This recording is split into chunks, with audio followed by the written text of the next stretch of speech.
Hey, OG, but look, the other thing with the with Bud, as far as Bud, where you rank that performance as far as the fights that you've seen on that stage? I think it was one of his best performances. It's also one of the easiest fights I've seen him in.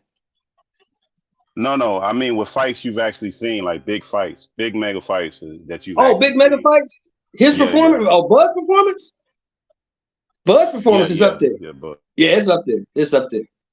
He hit this motherfucker with check hooks. He hit him with uppercuts. He walked him into fucking jabs. He walked him into straight right hands. He walked him into straight left hands. He damn near didn't miss a punch. He hit that man with everything but the kitchen sink. He could have stopped that man in the fifth or sixth round. He backed up off him. He carried him for a couple rounds. He could have got him out of there quicker. I mean, that was a masterclass. That was a masterclass. I don't know if he could have got him out of there quicker, man. I think he He approached could that have. He correctly. could have. He could I have got don't. him out of there like the fourth I or think fifth round. he was cautious as he needed to be, bro. I don't think he needed to do no more. I knew it was over when he started becoming an aggressor. Round what that was like round 5 or 6 when he became an aggressor. I knew that was a problem because that's Earl's whole thing. That was I a knew big the fight problem. was over. I'm gonna tell you when I knew the fight was over. I knew the fight was over in round four because you know what Errol did in round four? He went in Yeah, and he he tried stopped. to clinch. He tried to clinch. Yeah, he stopped being And aggressive. Terrence threw They his ass started halfway backing across up. the ring. And then Yeah, no, he he tried just to clinch Terrence, and Terrence threw his ass halfway across the ring. yeah, I said, yeah, "Oh because yeah, he's he stronger than stopped. Errol. This shit's over. Yeah, He's yeah, stronger it's than Errol." done because he stopped being aggressive. He started backing. He Yeah. started taking his foot off the gas. And it got Yep. worse and worse and to the point where I think 5 or 6, Terrence was coming forward on him. And then you knew it was over. It was only a matter of time then. Because every time they went to the corner, the doggone doctor stepped in the ring and the doctor is standing in front of him while he's sitting on the stool. And Derrick Hey James is man, on look, his ear. like my man DJ always say, he beat the fight out of him. I mean, he just was Terrence beat the better. fight out of him. Yeah, I think he was better. He was quicker. Like look, Bud's fight punches were quicker. Everything about him was just it was like he was on turbo with the old Nintendo joystick. He was just faster, bro. And it's just punches were quicker. I just think he was And better. 8 to 9 months from now, that's not going to change.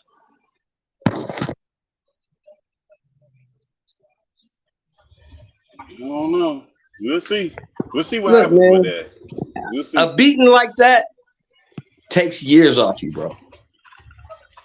We'll see. I mean, we'll see if the fight even happens, materialize. Because right now it's talk, nothing confirmed.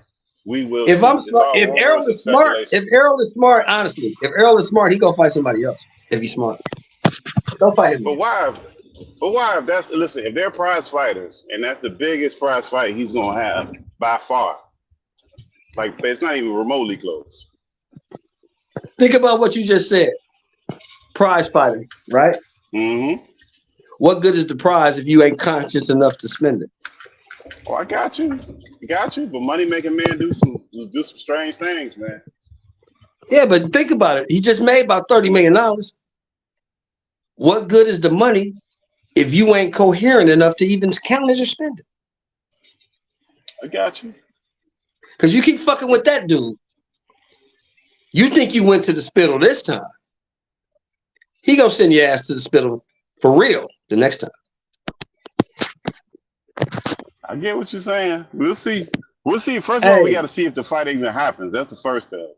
yeah, We got to I see if hope they and I actually hope even and pray fight. and I hope and pray Errol don't take it. I really do. I don't want to see that brother get hurt. I hope he don't take it. Yeah, we got to see if they even fight. Now, Yeah, you I know hope what he I don't take don't it. like? Yeah. Now the thing that's goofy about the internet now is where you got you got this thing where you got doctors and stuff trying to tell people if they got neurological things and like all that stuff right there is weird. And whoever the hell that doc, if he's an actual doctor, nobody needs to ever go to that motherfucker again in life. That you doing some Well, shit let's, off some shit you seeing on the internet. That's well, fucking stupid. well, the last time I checked, right? I ain't checked in a while, but the last time I checked, right? Before you fight, you gotta have what? So you gotta have doctor's physical before you even go in there And and after, right? a neurological exam, correct? And after too, right? Am I incorrect? Exactly. So you can see on the TV that he had neurological damage, but the neurosurgeon that examined him couldn't. Yeah, that dude don't never. Whoever his practice is, they don't never need to go there again in life, bro. This boy Cal done fucking fell asleep or something, and I called him about 7 times, man. Max finna pull up though, y'all backstage. Oh man, the tables done switched. Coop up and Kyle sleep. Man, I tell you, boy, this shit just flipped on us. This shit didn't flip. Hey, Ben Israel, bitch too. Fuck him. Every time You I got see that this pressure bitch for ass. him? You got pressure for him like that? Every Hey, time I Coop. see that bitch in the comments, I'm gonna say something. Fuck him. But this Damn, nigga Coop, Cal you need to usually wake a the fuck mellow up. fellow. You usually clear mellow there, Coop, man. You don't usually. That nigga's a weirdo, man. He be talking about cute people, kids, and families and shit. He's a fucking weirdo, man. Hey, what you think about that whole thing? We had that whole shindig we had, Coop. What's your philosophy on that whole situation? On what? This whole thing we've been talking about, well, the rematch and all of that with these Oh two yeah, guys. I don't believe he should get. Cal dropped off. I don't believe it should be no rematch. The way he was outclassed in that fight, it doesn't seem like it's going to get any better in the second fight.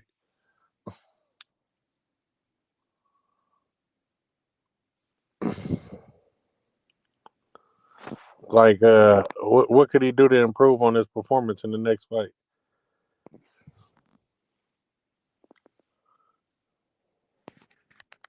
Y'all can hear me?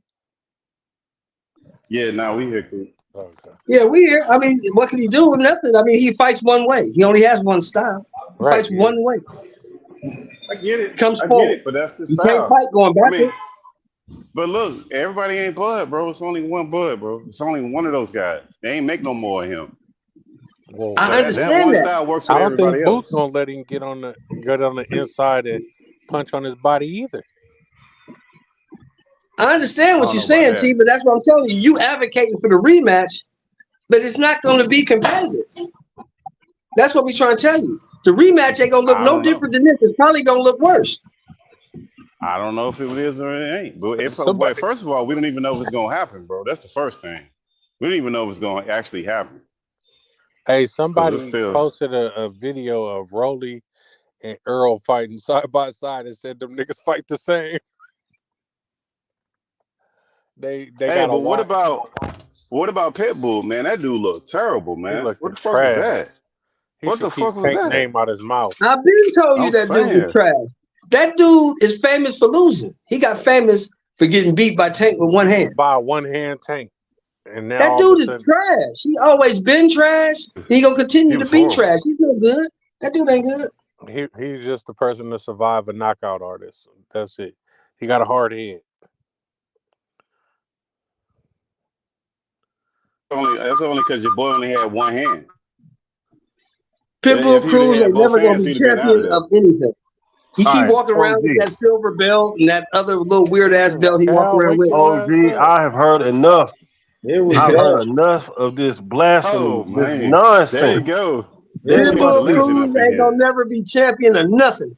Man, Hey, OG but talking first of bullshit. all, let me say this: Mhm. what Terrence Crawford had did on Saturday night was cool, but ain't no way in the hell that he would have did Vinny Paz like that. Man, But get the fuck. no, I thought this nigga had something to say, man. now let me stop. Now, but Errol Spence can beat Terrence Crawford in the rematch. How? How, Kev? How? Explain that to me. I want to hear this. What he Explain it to needs me. to do is he needs to watch Mayweather versus Marcos Maidana 2. That's what he needs to watch. That will give him his best chance to beat Terrence Crawford if he fights the way that Maidana did when he fought Floyd, the second fight. Did Maidana win? Did Maidana win the second fight, brother? No, Kev? he did not win. Oh, But okay. but the second fight was a whole lot closer than the first fight. That would give him his best chance. Just go in there and try your best Yeah, to just try your best. He to needed just Hey, but to But just see, Kev, but rough Kev, this nigga the fuck hey, up. Kev, We give got a him a Ricky gun, Bobby though. If brother. you ain't Hit first, you that last, nigga Kev. hit that nigga with a headbutt, a low blow. There you go. Nigga, There hey, you look, go. you There got you to go. get Yeah. dirty in that motherfucker. There you, now that, there How do you go, headbutt Kev. somebody that ain't letting you get close to him, Because sir? that's what I'm saying, Kev. Send him in there with a gun. Send him in there with a gun to even it up. That's the only way I Fuck see the it. fight being even, brother. Like, it's no way. He Yeah, was true. Earl outmatched. can close that distance, bro. Like, man, see, to me, Earl just had looked like really, really slow and just like Earl So did he had not look ring like rust. himself. It was And ring rust that made him lose that bad. Man, cause I y'all mean, he get just it, came man. across a No, bad motherfucker. thank Like you. that's That's it's it. all good. That's it, Rock. Man, That's You all. gonna It's come okay across to a have. bad. You gonna come across a bad motherfucker every now and again. You gonna run across somebody that look. Bud is somebody that Earl ain't never seen before. He's not Sean. He's not Danny. He's not none of these guys. He don't know how to like. Bud took advantage of the little shit that Earl does wrong that other fighters have not taken advantage of. That's okay. You give Earl a chance to adjust, watch the tape, keep his fucking left hand up, not be overly aggressive, and see where the rematch go. But you don't say that we just don't want when did this shit in boxing start that we don't want to see rematches anymore? Like when did that when shit start? somebody Rock, get let me explain. outclassed and it's not Yes, worth a rematch. thank I you. mean, But Rock, all right, he hold on, did Rock. get this is fucked up. I'm not gonna lie. this is the fight. This is the fight game, man. And I feel like we in the era like when Muhammad Ali got his ass whooped by Joe Frazier. The niggas say we don't want to see the rematch. Like That was when a long time ago. I don't know. I was, I'm saying though. I'm just drawing comparison. Like in the yeah, fight game. But did he really get his ass whooped? See, you got to refresh my memory. man. Like, did he go? Ali had got his Let ass me ask whooped. you this, Nah, Kev. Ali got his ass Did whooped. he get Like knocked Yeah. out? Did like he like get If there, No, he didn't get knocked when out, but he got knocked down. when the hold on. Roberto Duran loses the first fight, comes back, beats Sugar Ray's ass the second fight, do we say we don't want a Rock, trilogy? Like no, what I'm saying is Rock, listen to me, brother. We're not saying lose. Like, were these boxers being stopped? Was the fight stopped? No, was Or the did these fights go fight to a the distance? beat down like a? If he would have won at least 3-4 rounds in there, I would have been like, okay, maybe it deserves because it could swing next fight. that's fair, my brothers. That's fair, but I feel like this is the type of stuff that holds boxing back. Like we can't live in an era where we just because somebody got their ass whooped on any given night, that doesn't mean that we don't want to see. Now, if y'all say, all right, cool, Earl doesn't need to take a direct rematch in the next 6 months. If he don't need a rematch in December, that's one thing. But to say that he shouldn't step in the ring with Bud again is just blasphemous. Like, why would we I not give you want to see that. this again?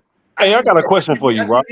Real quick, Kev. I Go give you that, Rock, because you did say recency bias. You know what I'm saying? So yeah, we are suffering from recency bias. But yes, let Earl whoop on about 3 or 4 other people, and He then ain't we'll got see. 3 or 4 more fights. That dude ain't gonna be there, bro. Man, listen, look, Terrence hey, ain't gonna Rock, be there for him to have But 3, 4 more I fights, hey, bro. don't want to see it back to back. I'm gonna be honest with y'all. I don't want to see this in Bro, December, if February, January. I don't, bro. The brother's gonna get hurt. He's gonna be sounding like Ali in his older age if he keeps man, getting in the ring with that brother. bro, Man. if Tank can fight Pitbull Cruz one time and almost a second time, and people are cool with that, I don't want to hear nobody complain about this fight. And hey, we just Rock, seen Pitbull Cruz go in there and then basically win, Facts. damn near windmill. It's He not went that and did many. the that women's nigga, It's windmill with not that fight. many fights. Pitbull It's Cruz not was that. fucking trash. It's still not that many fights to be made in boxing. This was box office. This was the biggest shit that we've had in recent memory. Why would we not want If to he see it goes played up back? and fight the Yeah, Charlo I that's want to see him fight Charlo. I'm with But So you. I got a we question talk. for But Rock though. Rock, we talking after the Canelo fight. What if Charlo goes in there and gets his fucking ass whooped Well, by let me. Canelo? Do we still want to see that fight? ain't he Let Rock, me fighting the ask Rock, you little Rock. this. Charlo? Hey, He ain't listen, fighting the little Rock, Charlo. Rock, listen. So when Floyd had beat Arturo Gotti, right? Yes, sir. And let's say if Arturo Gotti was screaming out, hey, dog, I need a rematch. Would Right. you have watched that rematch? It's Floyd. We all watching the rematch. That's a fact. would have been something that you wanted to see though. Like yeah, Well, that's look, the well, look, like well, would look, that be look, look, look, something look, that look, you look, would look, look, look, anticipate? look. Like, oh hell I, yeah, well, look, I ain't gonna be the nigga that's on here sitting in front. When Floyd was in his heyday, I wasn't really in. I was a little young, so I wasn't really into boxing like that. So I can't really tell you that as a boxing fan, I would have wanted to see that. But my pops, as a boxing fan, definitely would have wanted to see that. That's a fact. That's a fact. listen, And the they way would have bought it, Floyd no beat matter the what. shit No out of matter who yo, Arturo Floyd was Gatti. I fighting. thought that the Arturo Gotti and Floyd fight, I thought that was the worst ass whooping that I've ever seen in a boxing Listen, ring. But after what I seen on Saturday night, Yeah. that had took the Yeah. cake. So wait, I'd rather do see a you cool think boy. that ass whooping you seeing on Saturday night was worse than Wilder Fury 2? yeah. It was. Oh well, you know what? I did forget about that one. Yeah, Wilder Fury 2 I was a did forget fucking about that one. ass whooping. the reason, Wait, didn't but Wilder the drop him reason in that is one? though he was No, he Wilder didn't drop Fury in the second one. He didn't drop Fury at all. I know, in the but It was Rock, he didn't it have was his the water. equilibrium though, man. Hold on, y'all. See, this is another He thing. fired the brother for the water, but kept the Yep. white dude that But watched Wilder, him. but Yep. Wilder The got first hurt. one was competitive, right? The Yeah. Then the second one, he one got his ass wasn't. whooped. So then But you're like, Wilder got okay, we hurt. can get a trilogy And out. why did they do a third one then? If Because that's the case, according to y'all line of reasoning, that second one, he had a longer ring walk than he did a fucking fight. Right. According to y'all logic, that Damn, second one Pittsburgh. shouldn't have happened. because a lot of people believe the first one that No. Wilder would have won that one if the ref would have counted it, right? Hell yeah. Wilder So- lost the other 10 rounds outside the 2 rounds that he knocked Fury down. But he knocked him out. But he though. knocked And him it went- down and it out. went Yeah, the but- distance. But that's the first fight. The first fight. But when we went go to the distance, second fight, Pittsburgh. then the second fight was quick. That shit was short. From when the bell went ding, that man was on his back looking crazy how from the many of y'all beginning. want- So how did we many get a of y'all third wanted to fight see from the third? second Let me. fight? All right, let me. I want to answer that. I want to answer that, T. So the reason we got a third fight is because people felt like in that second fight it was a lucky punch, right? He got punched behind the ear and his legs was never the same, right? Nah, Yeah, I narrative. can't So- agree. Nah, The bro. reason- He was the getting reason- beat the up reason- that whole the second re- fight. the It was reason- the narrative. Wait, hold It on, was hold about on, his hold on, water hold on. not being right and The all that reason other we shit. got the third fight is because Deontay sued for the third fight. That's the reason we got the third fight. We don't get the third fight if Deontay doesn't actually take it to court. And if they actually pay him out the 25 mil that he was looking for to sit out, we wouldn't have got the third fight. We got the third fight because Deontay was suing Tyson for the third fight. That's why we got the Yeah, third because fight. he owed him that. Nigga, he was a crackhead before I came and got No, but Facts. I facts. was I ain't just knocking that eliminating up. that off of the logic of him losing badly that they shouldn't do a rematch. That's what I was saying. Like off the logic that when you get beat up, you should not do a rematch. That is point blank the very most recent clearest case that you just brought up of that second fight, because that second fight was not competitive at all. It wasn't Pittsburgh. It wasn't Pittsburgh. But then the difference between that second fight and that fight we just watched Saturday is if you wanted to, you could chalk that second fight up to a lucky punch in like the third or fourth round that had Tyson just No, ripped his from the ass. first- Tyson Listen, whooped his but y'all ass. gotta listen to me. After Go that ahead. punch, y'all gotta admit, after that punch, Wilder's legs was never the same. Even though equilibrium was off. it was off the whole fight. Man, It was no lucky stop punch. it, man. It was no lucky punch in that fight we watched Saturday. That was a clinic, a boxing. But that clinic wasn't no we watched lucky. Saturday. Well, how did we get to a lucky punch? There are two fighters walking into a ring. Right. They're looking at each other and they're throwing punches. How do we get a lucky punch? Well, let's How go do we call get it there? lucky. I won't call it lucky. And So even fight Bud, anyway again too? even Bud called the knockdown a flash knockdown. He said he didn't think I was gonna follow up with the right hand. So, I mean, and then he got But what caught about a the little other two behind the ear with the right hand on that first knockdown. Like It didn't even What about the look, other two knockdowns though? look Them like wasn't Bud flashes? had even. Well, Bud I'm had even saying, hit him that hard. I'm saying in comparison to the Wilder Fury 2, my man's is saying it was a lucky punch that he got caught with that first knockdown, like it's not it caused him to lose his equilibrium and caused him to be fucked up for the rest of the fight. I'm saying you can't make the same case for Errol, and I'm not trying to make the same case for Errol. What I'm saying is even Bud himself called it a flash knockdown where Errol wasn't even expecting it. It was his first time getting knocked down in his career, period. So I'm saying if we can make the case that Deontay deserved or whatever warranted a third fight, we can make the case that Errol warrants a second fight with Bud. If Deontay can get a third fight with Fury, even though the first fight, a lot of people felt like he lost 10-2, and in the second fight, he got his ass whooped, and we still sat there and watched the third fight, why can we not even fathom the idea that Earl deserves a second fight with Bud? I just don't understand it. Because there is no narrative behind it besides the fact that Earl just had got his ass whooped. So wait. In the Wilder fight, there was the water thing. Let me. The trainer had threw in the towel. It was a whole bunch of other shit. With this fight, Earl just got his ass whooped. He doesn't deserve anything. So wait. He doesn't deserve anything. You get what you can negotiate. You get what you can negotiate. Maybe y'all answered this early in the show, and I'm coming in hot. Maybe y'all answered this early in the show. All right, let's say Earl doesn't deserve a rematch versus Bud or whatever. All right, that sounds crazy to me, but let's say, all right, Earl took such an ass whooping, and I'm an Earl fan, so y'all can hear it in my voice. I'm an Earl fan, but he did take an ass whooping on Saturday. I'm not gonna doubt that. Let's say Earl doesn't necessarily deserve a rematch at 147. Who out there at 147 do y'all think should really whoop on Earl? But I mean, everyone. Keith I don't know. Y'all think Keith Thurman? Don't say nothing about you. Chicago kick you out. I'm still not sold on Boots. I don't. Keith Thurman would have fucked him up. That's why I'm about to get kicked out now. Would have fucked Earl up? Yes. I don't think. Keith Thurman, man. We can't take away Cal. Don't let these niggas talk about Keith Thurman. Cal don't like Keith Thurman. You gonna kick y'all ass out. You can. Keith Thurman had almost punched Cal over the weekend. You gotta stop. We can't do this, bro. Because anybody outside he did what Errol Spence Bud did. Crawford, He did what Errol Spence did before he did it. What don't you understand? He was Errol Spence before. Keith barely fucking beat Sean Porter. What do you mean barely? Errol Spence went life and death. What are we talking about? Sean Porter is a tough fight for anybody except for Bud Crawford. A win is a win. There ain't no effort.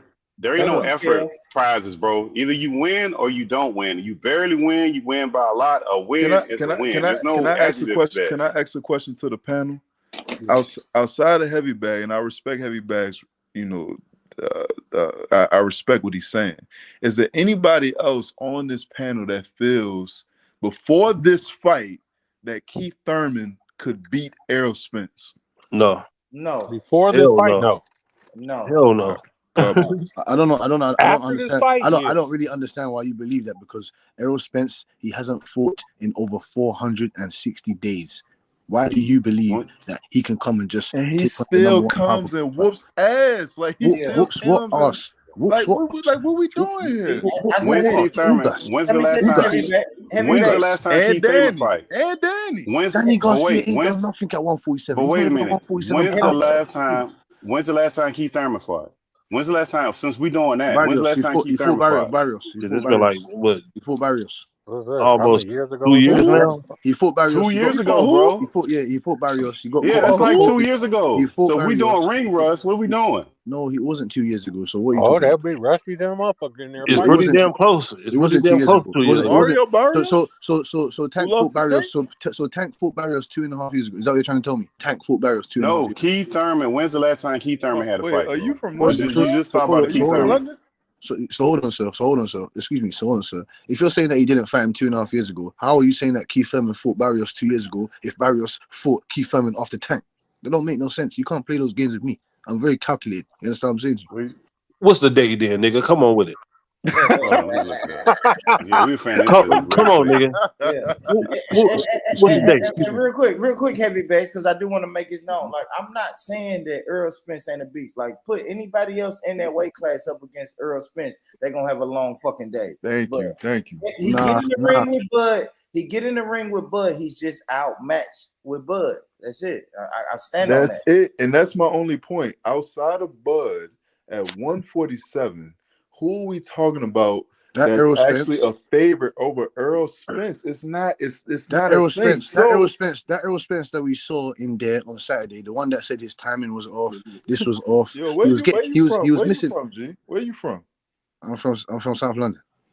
Oh, so you mad over the Kell Brooks shit? You still Yeah, salty? over Yeah. the I know what's What going you on. talking That about? You nigga mad over upset the over there. you still mad over the Wilder Hey, thing. look. You Your still mad favorite over the Keith rapper Wilder Thurman thing. is last Dizzy fought. Who Rascal, said Look, huh? okay? Keith. Who said that he's a crackhead? And that Wilder got Look, knocked Keith out by a Thurman. crackhead. Then Wilder But got knocked out by a crackhead. Nah, heavy Wilder got bags, knocked. don't do that, heavy bags. Don't come over here yeah, with don't that, stop man. that, Come man. on, man. We don't Hey, fuck with travelers, man. We got What do you mean don't come over? What are you talking about? I'm talking about Hey, his look. boxing skills. I'm Thurman talking about his last win boxing was skills. February 5th, 2022. Heavy Bag still mad that Errol fucked Keith up Thurman Kell. fought I'm February not mad 5th, about nothing. That's I'm glad 2022. That's the Terence last time Crawford Keith Thurman exposed him. fought. I'm happy that Terence February 5th, Crawford exposed him. I'm February happy. 5th, Yeah. 2022. That's the last time Keith Thurman, the guy that y'all keep talking about, that's the last time that guy fought. February the 5th, 2022. Bottom That ain't no line, time soon. Errol Spence outside of Bud Crawford fucks up everybody else at 147. What about Boots? Exactly. Incorrect, sir. What about Boots? What Exactly. about Boots, y'all? Incorrect, sir. He Boots said he ain't can't beat make. him. He Heavy said Bag, it's hard you for him the to make the only weight. person I know that brought up Keith one time fucking Thurman. You Yes, the only yes. person I know that's brought him up in the Yes. last year and a half, Yes, 2 he's got. years. Yes, he got the same. He's got one loss, just like Errol Spence. The difference is Errol Spence has been knocked out. You understand what I'm saying to you? Keith only got one loss. You sure? Yes, he's got one loss, sir. He lost to Pacquiao. Yeah, he only got one loss. So what are you saying now? That Errol means he Spence ain't got fought one loss as nobody. Keith well. ain't fought. He That means got he ain't more fought layoff time nobody, than heavy anybody. bag. What? Keith ain't fought Heavy nobody. Bag, heavy Man, bag, Keith have fought Keith everybody. fought undefeated Sean Paul, Who he undefeated fight? Danny Who he Garcia. fight, Tom y'all? Porter, Danny. He fought Guerrero. Guerrero before. What's his name? Before Danny Garcia. Bro, don't What are you bring talking up about? Guerrero, bro. Don't bring up Guerrero, bro. But you're talking Guerrero about is Danny. That's not But it. hold Guerrero on. was How can you say? decent. Hold on, sir. Excuse me, sir. How can you say don't bring up Guerrero when you bring up Danny Garcia about Errol Spence? Danny Garcia's better than Guerrero. Stop playing with me. Don't do that. Hold Don't do that. on, sir. Hold on. How are you mentioning anything about don't bring up Guerrero when he was a world champion? I don't understand. I don't give a fuck. Come on, bro. We not Rolly is a world champion, nigga. Come on, dog. Hold on, sir. You can't mention Rolly. Wait, hold on. Was Charles Martin not a champion at one point? So how easy? Do you bring up Charles Martin in the heavyweight ranks? Do you bring up Charles Martin in the heavyweight ranks? My Hey, boy? he just gave How hard? No, the welterweight division is the most. The welterweight division is the most glamorous division. Robert Guerrero. That's who you want to bring up to. That's who you want to bring up, my boy. So how hard is it to get a belt at the welterweight division? How hard is it to get a belt? During what? Come on, bro. What do you mean, come on, bro? How hard is it to get a belt? Come on, bro. At the welterweight Come division? on, bro. Come on, bro. Come on, bro. I don't know what come on, bro means. I don't know Do we what that not? means. Do we not acknowledge that boxing hit a dead spot at one point where it's Oh, like now any here we go. motherfucker get a belt at this Boxing point? hit a dead point now. Boxing hit a dead point now. All right then. It is a dead point. You know it's a dead point. That's why it's alive now. It wasn't alive 5, 6, 7 years ago. It's alive now because it hit a dead point where everybody and their mama can get a belt. Angola can get a belt. What's my man? Areola can get a fucking belt. This is what we not talking about that time anymore. Robert Guerrero, don't bring up no Robert Guerrero to me no more, bro. Areola's not a bum. Areola's a solid fighter. I don't know what you're talking about. I don't understand. Who's not a bum? Areola. He's not a bum. Areola's not a fucking bum. Are you crazy? Areola is not trash, bro. Like I don't. Saying, what are you talking about? I don't understand. What Like he's not trash now. Yeah, he's not trash. Like what are you talking about? He's not trash. Trevor Bryan is trash. I don't know whatever. Like he ain't no world class fighter, but he ain't trash. Trevor the Dream Bryan is trash. Fair enough. Trevor the Dream Bryan is trash.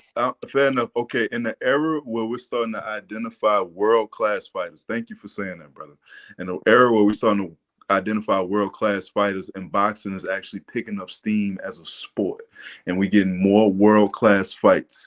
A lot of those guys that you naming wouldn't survive in this time, in this era. They couldn't sell fights. They couldn't sell fights in their mama back kitchen. Areola was not great. He was good, but he's decent, but he wasn't great. What I'm saying is Errol outside of Bud Crawford does not lose to any guy at 147. It just doesn't happen. Yes, he does because he's and damn sure not no goddamn Keith Thurman. You could have said that. You could have said that when he beat Kell Brook. But now he's getting his ass whooped. You still mad this nigga is making an argument for Keith Thurman. I've never heard no shit like this. Bro, that shit was years ago, bro. Oh my days, he's a decorated welterweight. Yeah, I don't agree with that, man. Keith Thurman has never really been a threat at all. Hell no. Listen, no. What I'm saying is that. At the time that Keith Thurman was a threat and Errol was trying to walk him down, he didn't want to take the fight Can we talk No, about it's that? not. It's not. He didn't want to take the fight. It's the fact that they didn't want to put him in that position to beat and to Errol Spence to get beat up on because they knew that Man, the get style the was wrong. fuck out of here, man. They knew that style Hey, was wrong. thank This you. nigga drunk. Thank you. This Thank you. nigga drunk or Thank something, you. man. Thank You don't This have to nigga agree, drunk. sir. You don't have to agree, sir. It's all right. What's that shit over there that y'all be drinking 7:30. in fucking London? Well, you seem to. You seem It's to. Brother's Well, I don't know chatting what that is. shit. You He's seem to have chatting some. shit You right seem now, to have bro. some cheese. You seem to have He's some chatting cheese. You seem shit. to have some. He's You chatting seem to have some shit. chicken cheese in your shit. So I don't know what's in that. What's in your food over there? Nah, man, this nigga tripping, man. Heavy Come on, bag, he heavy done What's won. that I chicken? fuck What's with you, that Heavy chicken? What's Bag. that I chicken? fuck with Heavy you. Nigga What's that bag, chicken? heavy bag What's is inside that nigga, chicken? it's called Hey, KFC, nigga. Hey, It's called heavy, KFC, nigga. Nah, that's some KF. That's some KFD. That's some hey, KFD. hey, That's what heavy that is. bags. It's 7:30 in the morning, brother. Late, go back to bed, man. Go back to bed, bro. No, I don't know what you're talking about. It might be Yeah, a bit Heavy late for you. Bag. Bedtime. Heavy You pass it. It's Heavy past bedtime over there. Heavy Bag. That's Heavy right time. Bag. Heavy Bag is chatting shit. That's what he's doing. He's chatting shit right now. You was waffling. You was waffling talking about. Oh, we wanna see the why would we not want to see the rematch? Thank Man, you. look, I I agree Heavy with fuck you with on Bag, Heavy that. Bag. I I agree fuck with Let me you on tell that, you why we heavy don't want to see bag. the rematch. Let me tell you why Heavy we don't want to see Bag, go and No, we don't. listen to your Hold on, sir. fucking Dizzy Hold on, sir. Rascal CD and just chill out for the rest of the Go night. listen to your Elvis Presley or whatever it is you listen to. Nah, man, you What you need to talking about, man? go Go listen to your who is it? go and What's that listen guy's name? to what's some rappers over there. Listen to some damn So Solid Crew Hey, or hey, some look. shit. Go listen to your London got Wu-Tang some Clan, fire man. rappers. I ain't gonna hold Stormzy, you. London got some Stormzy. fire Go rappers. listen to Stormzy, man. Oh yeah, Stormzy. I Go, fuck Oh with man, Stormzy. go listen to and Blueface, man. Go get listen to you some Blueface. tea. Go listen to your Blueface, man. Get you some tea and just I fuck with relax. Stormzy. I fuck with Dave too. He said, I fuck with I fuck Yeah, with Stormzy. he Dave knows too. Dave Shout is out to hard. He Dave. knows Dave is hard. He knows Dave is hard. So don't try it. Dave is tough. I fuck with Dave. I ain't gonna hold you. Dave is And tough. nobody wants to see a rematch because we know the outcome. That's No, why. nobody wants to see a rematch because we live in a flash in the pan No, ass era, a microwave era. we know the outcome. We're not paying for something We we already don't know what's know gonna the happen. fucking outcome, Yes, bro. we do. Oh no, we No, don't. we don't, bro. We know we No, got we to don't know if watch. he's gonna defeat this Are time. you No. crazy, No, bro? you We know what don't difference know is? the Hold on, fucking sir. outcome, Hold bro. on, sir. Hold on, sir. Hey, wait, hold on. Hey, bro. Hey, Heavy Bag. Are you an AJ fan? No. You don't fuck with AJ? No. The only fighter he like is Keith Thurman, obviously. You like Lawrence Okolie? Like, who do you fuck with over there? Like, I'm trying to understand. What are you doing over there? I don't know how deep your boxing knowledge is. So you get me. I don't want to throw out names and I'm then asking who's that? questions, Who's brother. that? Oh, I know who you like. Brother. I know who you Who like. do you fuck with over in the UK side? Who do you fuck with? He fuck with Carl French. That's exactly. He sounds like one of them Carl French You niggas. fuck with Conor Ben? You a Conor Ben fan? Yeah. He gonna knock out Boots off. So you fuck with a cheater, but you don't fuck with it. Come on, bro. Stop. He's not a cheater, sir. He got cleared for that, so that's bullshit. Incorrect. Incorrect, sir. Incorrect. Julian White. See, you Americans like to spew fake knowledge. You Americans like to spew fake narratives. And I come here to expose that shit. You fuck with a cheater? You fuck with a cheater? What are you talking about? Roy Joe. I know you still watch videos of Roy Yeah, Jones. man. Hey, You we still need watch, a hold on, word talking about from cheaters. our You sponsor. still watch videos of Roy Man, Jones. when the next season of Top Boy come out? Stop. Hold on, hold on. What's the next season of Power, man? We talking about? What's the next season of Power, man? Wow, that shit don't be happening over there. Get out of here, man. I'm a hustler. I'm a hustler, baby. Get out of here, man. I just want you to know. Heavy bag, watch your mouth, heavy bag, man. No, you lot talk down on us. We This got Top mad Boy fighters got over a here. We chill, got man. Richard. Y'all We ain't got got no fighters. listen, Y'all got bro, Tyson yeah. Here we Fury. go. Here we go. Look, here we go. I'm gonna tell y'all what you got. I'm gonna tell y'all what you got. Y'all got Tyson Fury. Amir Khan got his ass whooped. Amir Khan. Oh my god. Dylan White ain't good. AJ, he's not good. Yeah, I mean, He's y'all not good. struggling. Dillian with White is always getting knocked the fuck Where out. are your heavyweights? Where are your heavyweights? Because the whole world's relying on Jared Anderson, and he ain't look like shit. So where are your heavyweights? Where are your heavyweights? Where are they? When is your last heavyweight champion? Wilder knock out AJ. Okay. Put your money on that. And two, when's the last? And two. When's the last time that you actually had a world heavyweight champion? Can you tell me, please? Well, we run all the other divisions. We ain't really been. No. I said world. No. I said what heavyweight? When's the last time you had a Wilder? When? Wilder was the last one. That you had a world heavyweight champion? Can you answer? 2 Didn't years Andy ago. go over there and beat that nigga Against too? who? Who's that? Who? Yes, he lost to Tyson Fury. No, Wait, you a incorrect. Tyson Fury fan? Heavy bag? You a Tyson Fury fan? That wasn't your last heavyweight He running champion. with the white boy. He gonna run with the white boy. You gonna run with the white boy? No, that wasn't your last the white heavyweight boy. champion. Heavy bag.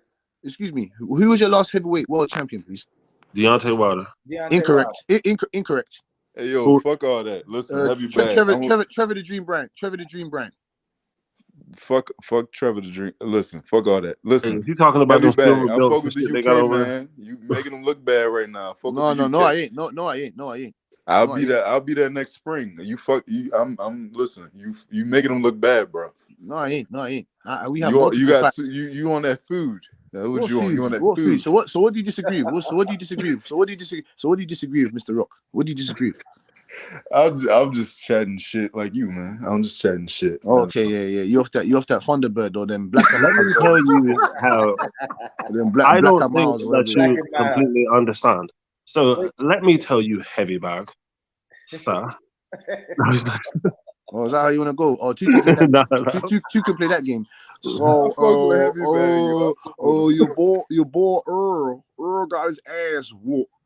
So, no making no excuses, man. You understand what I'm saying here, boy? Derek James couldn't save him in there. Hey, Yellow chill, Beezy couldn't save him in there. Yo, heavy Yeah, bag. bro. I got a question, brother. You an AJ fan? No, Who do you fuck with from the UK then? You I'm not.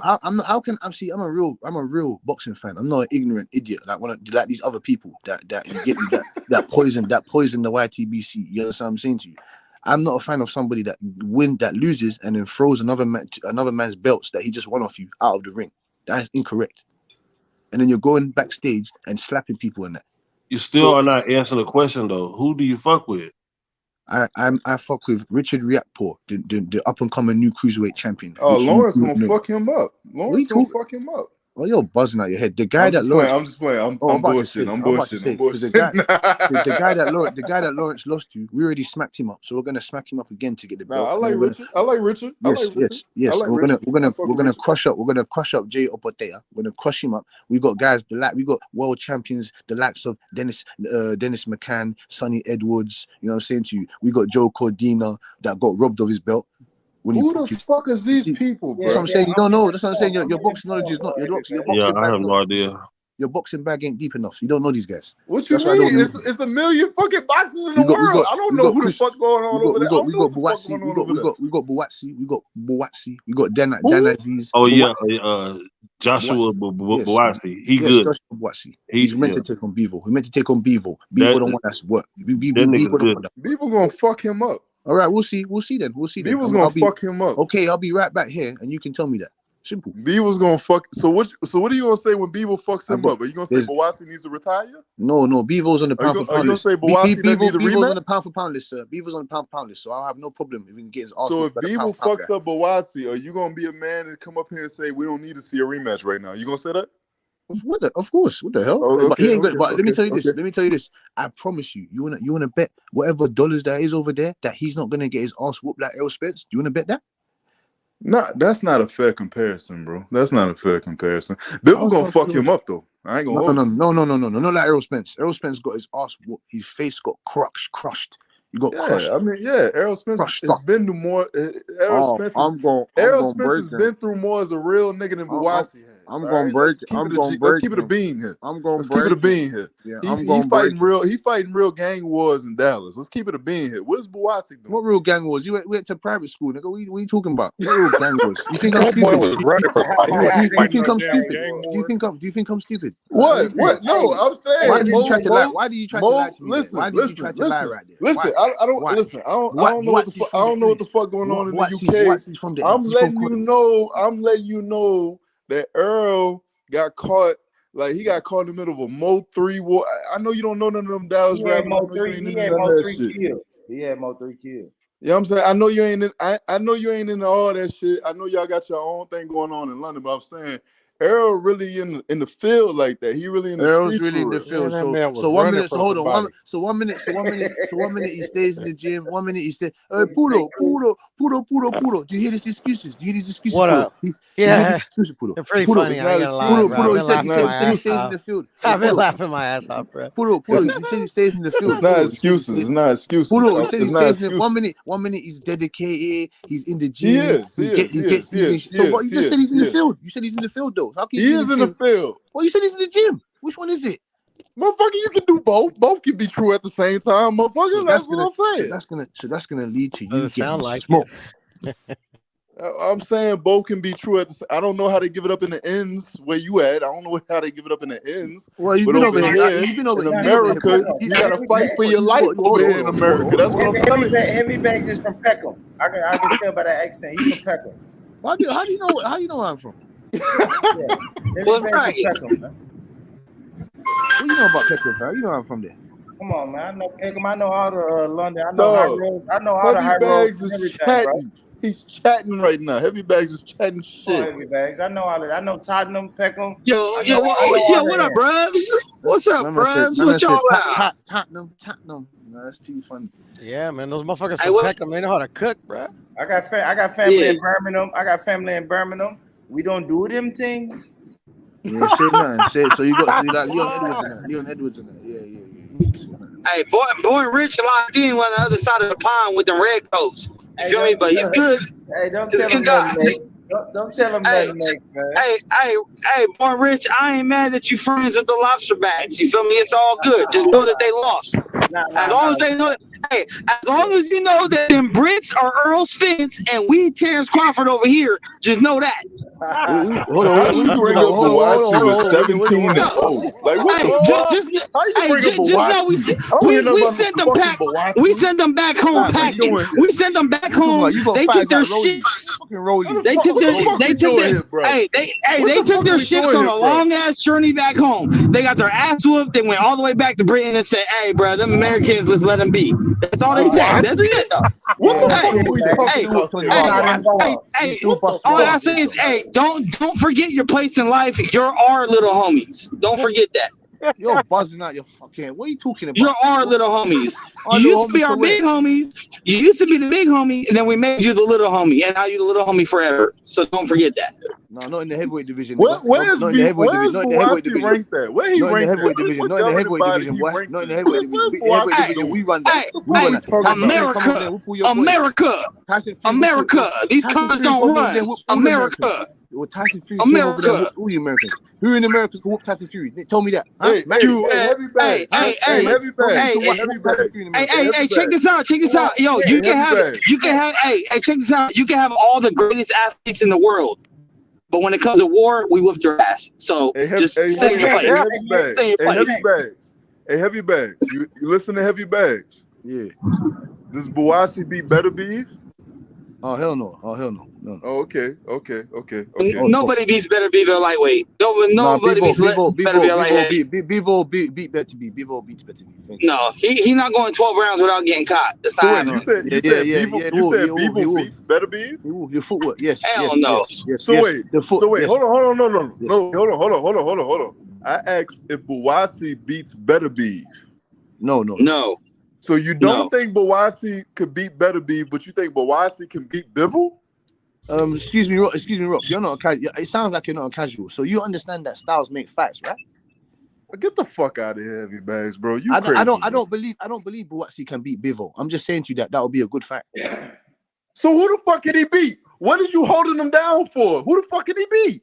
Those two guys are on the pound for pound list, nigga. What don't you understand? but your guy is number one in the WBO. So it's like, who does he have left to fight? But Turviev has knocked every single person out he's been in the ring with. So Bevo beats the fuck out of Bawatsi. Bevo beat the number one pound for pound guy in the world. So why would I think in my head Bawatsi can beat those guys? Bawatsi is number one in the WBO right now. He has no other choice but to fight a Bevo or a Better Beef at this current moment. And then he's gonna have to step up to the plate and either get his ass whooped or put on a great performance. What do you think this is? I'm a fan of the sport. I'm not a fan of no country. I'm not a fan of nothing. I'm a fan of the sport. I'm a fan of my.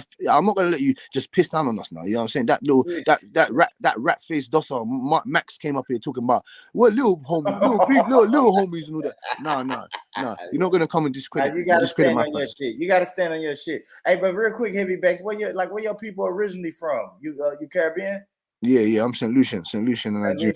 Okay, brother. All right, brother. I was just wondering. I fuck with Heavy Bag. I fuck with Heavy Bag too. I fuck with the UK though. I fuck with the I UK. fuck with the UK too. And I Again, fuck with you I'll be there. Americans. I'll be You there next Americans, you spring. I fuck Americans, with the UK. listen, you Americans, you lot provide the best talent. You know what I'm saying to you? You lot birth fighters like Terence Crawford, Floyd Mayweather. You know what I'm saying to you? Hagler, Thomas Hearns, all these guys, Sugar Ray, all these guys. You know what I'm saying to you? So I'll give it to you guys. You guys are the creme de la creme of the sport. You know what I'm saying? The sport. What's the word I'm looking for? The sporting headquarters. You know what I'm saying to you? It's a sporting pinnacle. You know what I'm saying? So I always give Americans credit because you guys make it lit. Via the NFL. We'll fuck y'all up in soccer too. I ain't And you gonna know hold what it It is? used to be buzzing, that yeah. way. It used to be that way. Not no more. No, it's still that We'll way. fuck y'all up in soccer What I too. like I ain't about gonna- boxing, Why couldn't you say something like basketball or something? Why did you say football?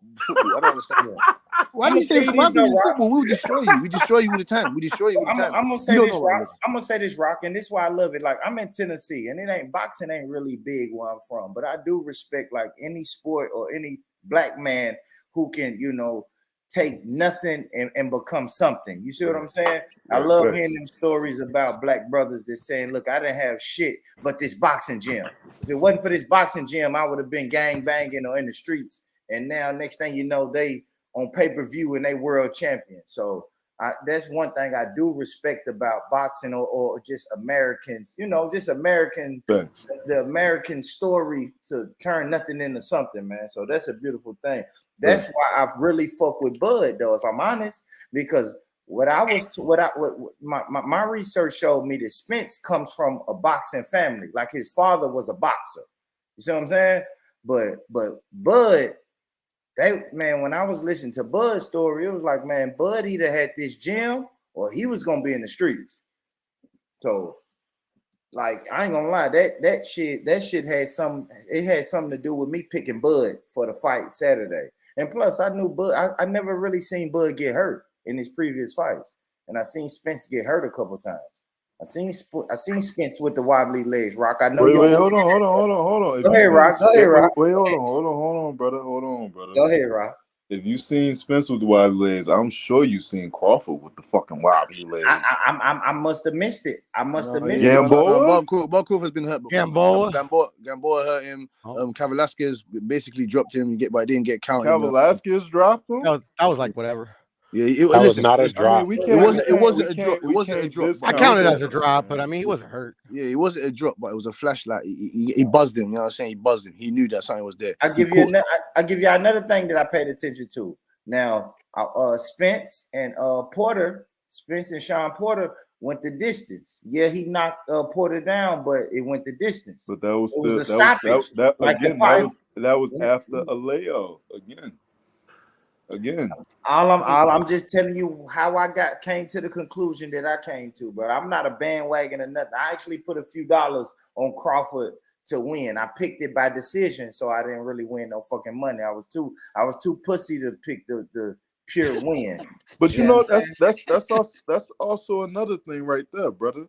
Why are people acting like Crawford wasn't the slight favorite coming into the fight? He was. What are you talking about? Errol Spence told us that it's common sense to pick Terence Bud Crawford. So what did you? But the guy told you I'm saying people are acting like it's so above reproach that Crawford won the fucking fight. He was the betting favorite coming into the fight. But Rock, it's the way he won, though, brother. No, and I got that, brother. You destroyed him. When Andy Ruiz beat the fuck out of AJ the first fight, did we turn around and say AJ shouldn't fight him the second fight? No, it's not beat the fuck out of. He didn't. He did beat the fuck out of AJ that first fight. He wasn't like that. Can I say something? Different types of arse whooping, man. Can I say something, dope heavy back? Let me say this, Rock, because I told you this, bro. Rock, this is the conversation I had the first time. Right. Everyone felt like, I know you don't like the word lucky punch, but everybody felt like that was a lucky punch that Ruiz gave AJ that threw his equilibrium off for the rest of the fucking fight, brother. That's it. Like, it's different. I mean, it's fair, but it's not fair. It's fair, but it's not. Listen, Ruiz dropped AJ. Ruiz dropped him. AJ, they both dropped each other. Errol Spence got outclassed and dominated and crushed, and he was on the pound for pound list. So let me. Well, Errol will fuck up anybody from over on your side. So let's chill out. So listen, that's what I'm saying. Yeah, tell him to get back in the ring. I and don't know fucking about all that. Shit. No. Errol will fuck up anybody from over there. From Oh, is it? 147. Avenesian So versus tell Errol. him Let's count. see it. So full count. Avenesian So versus yo, Errol. Let's Errol see will it. fuck up anybody over there. Let's keep it being. We're not doing that. So tell Errol Spence to stop squeezing down to 147 and getting this brain damage that he apparently had before the fight. And tell him to come to his real weight. Tell him to come to 160. Tell him to come to 168 and fight some real dogs. How about that? He said in the press conference, because apparently the rematch clause says that Terrence can pick which weight he wants to do it at. He can do it at 147 or he can go up to 154. That's why Errol said, I'm hoping he goes up to 154, because Errol has been trying to get out of 147 for the longest. He stayed at 147. How do you try to get out of something? How do you try to get out of something? How do you try to get out? How do you try to get out? Brother, I need you to get some crumpets and some tea and relax. Okay. You need to get some cornbread. Get some more cornbread. Brother. Get some more. Brother, get some more cornbread. Get some more cornbread. I need to get some cornbread. Go get some cornbread or some gumbo. Go get some gumbo or something. I wish I had some corn. I'm from the South too. That's crazy. Yeah, I wish I had some cornbread. I can hear you. That's crazy. I wish I had some cornbread. That's crazy. But look, Errol said that. Errol said, I hope he goes up the one. Errol has been. Listen, can we all agree that Errol has made it clear that he doesn't want to be at 147? Why didn't you move up? Why didn't you move up then? Listen. The money, baby, the money. So then don't complain, then, baby. No. Don't complain, then, baby. Bro. I'm saying the money, but saying, I wanted to finish my statement, bro. I'm, as an Errol fan, I'm not using it as a cop out. At the end of the day, you signed a contract at 147. So if you got your ass whooped at 147, you got your ass whooped at 147. That's it then. They can fight at 200 pounds. Bud gonna whoop his ass every time, and bro. you know what? That's clear. And you know what? Being the results of Saturday night, I'm not mad at anybody that feels that way. What I'm saying is if we have I don't want to see them rematch at 147. Personally, I don't want to see Bud. I don't want to see Errol in any more situations where he can use weight drain as a reason as to why he don't look the way he's supposed to look. He was already planning on going 154. I only want to see the rematch if they do it at 154. What I'm saying, the heavy bag. Say that again. Say that again. He's just gonna die, bro. Fuck. I only want to see the rematch if they do it at 154. Why? Hold on. Why weight don't got nothing to do with footwork. Weight don't got nothing to do with timing. Weight don't got nothing to do with lunging jabs. Weight don't got nothing to do with defense.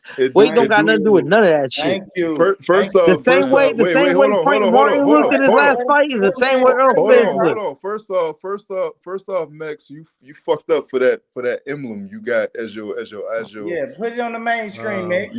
That's reality, though. That's reality you're looking at right there. You must have won some money off of Bud. That ain't no, I did it. I don't bet on fights, but I've been telling people since Bud came in 147, he'll knock out the whole PBC roster, bro. And it's not just Spence, Thurman, Porter, Danny Garcia, whoever the fuck. Anthony Yard as your emblem, motherfucker. Like, stop playing. Anthony Yard's trash. Why the fuck would I put him up? How about this? Hold on, Max. Let me bury you. Stop putting Anthony Yard as your emblem, motherfucker. Anthony Yard trash as fuck. Hold on, let me petrol bomb you with this one. How about you put Marcus Brown up there as well? Put Marcus. I told you, I got a response. I got a trick up my sleeve every time. Put Marcus Brown up there. Well, where's that guy been? He's been on a his face been on a milk carton ever since. Who the fuck is Marcus Brown? He's been on the milk carton ever since. Is he retired? What happened to that guy? No, hey, but here's the thing. I'm gonna give y'all props when it comes to heavyweights. When it comes to heavyweights, the U.S. ain't got shit. It's Fury and Usyk. That's it. Heavy bags. He fucked up Badu. What you gotta say about that? I'll put a Badu. Fucked up Badu. Yeah. But Turviev ran him over. But Turviev destroyed him. Hey, niggas looking for any fucking reason. Oh, Earl Spence had a bad hot dog the day before. Earl Spence. Come on, bro. He's gonna get his ass whooped either way. Skills pay the bills. Listen. That's reality right there in that avatar. Listen, Max. I'm a Errol Spence apologist, but I'm not gonna go as far as to say that Bud was the better man. He outclassed him, he outboxed him, he took advantage of him keeping his left down, he took advantage of timing, he took advantage of Errol being overly aggressive. Bud was the better fighter. I'm not doubting that anybody should. I'm saying if the only way I would want to see the rematch is if they do it at 155. Hey, I'm gonna make one statement, right? And this is the truest statement I can make. What's the Now, point? if Spence was weight drained, right? I'm gonna give y'all that. If y'all say, "Hey, Spence is weight drained," he should be okay. Whatever. Guess what? Guess what? Just like Lomachenko and Devin Haney, that's his fucking fault for ducking Bud for 5 fucking years. Maybe if he would have fought him a couple years ago, he would have had these fucking problems. Too late. Hold on, brother. 5 fucking years he ducked them. 5 fucking years. Wait, brother. He didn't 5 years. Bud 2018, Bud said, "I want all the chance. Anyone with a belt." Spence didn't step up. Bud was in a slave deal with Bob Arum. It don't matter. Bud, hey, Spence said, Spence said he ain't done nothing at 147 yet. Go get a belt. He got a belt with Jeff Horn, and he said, "Oh wait, I'm gonna go this way. Let me take care of this over here first." No. Like, come on, bro. What he said was, why would I fight you and I could go the easy route? No, we know why he went the easy route. We know. We know why.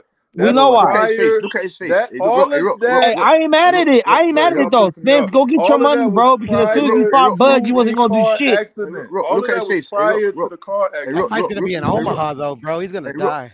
Hey, look at his face. Hey, look at his face. That's why he went the easy route. That's why he went the easy way. No. Yes. Yeah. No. Hey, y'all want a better look? Hey, bro, heavy bags. Damn, man. Bro, y'all want a better look? Bro, that's heavy reality, bags. bro. Listen, bro. That's Martin Lawrence. That's not the internet, bro. That ain't no Photoshop. That's no Photoshop. Thank you. No Photoshop. Hey, that's Hitch. That's Hitch. That happened. That's Will Smith from Hitch. Hey, the doctor came in at like the second round. Like, hey, you good? That's Will Smith from Hitch. I'm gonna let y'all finish, and I'm gonna go. I'm gonna let y'all finish. Not right. Hey, at the end of the day, I don't feel bad because Spence tried to wait him out till he got older. He tried to wait 4 or 5 years. He tried to go get everyone that was easier. He admitted it. Hey, everyone else was the easier fight. Danny Garcia was the easier fight. Everyone else was the easier fight. Right now, I mean, Amnesia did a better job. He was in a whipping chain deal at top rank. You were calling him Amnesia. Stop playing, bro. Stop playing, bro. Hey, Rook, you go to that fish fry. And this is what we can't do as boxing fans. We can't spin this bullshit ass narrative. He was in a whipping chain deal at top rank. That's why Errol said, why would I chase you at top rank when I can go get these belts with niggas that's on my side of the pond? Why would I do that? Easier. Why would I fight Bob Arum and you trying to get a fight when I can go and make a fight with these niggas and get 3 belts? And that way when we do match up, we good. That's what he said. Bro, like, what we doing here? Okay, here's this though.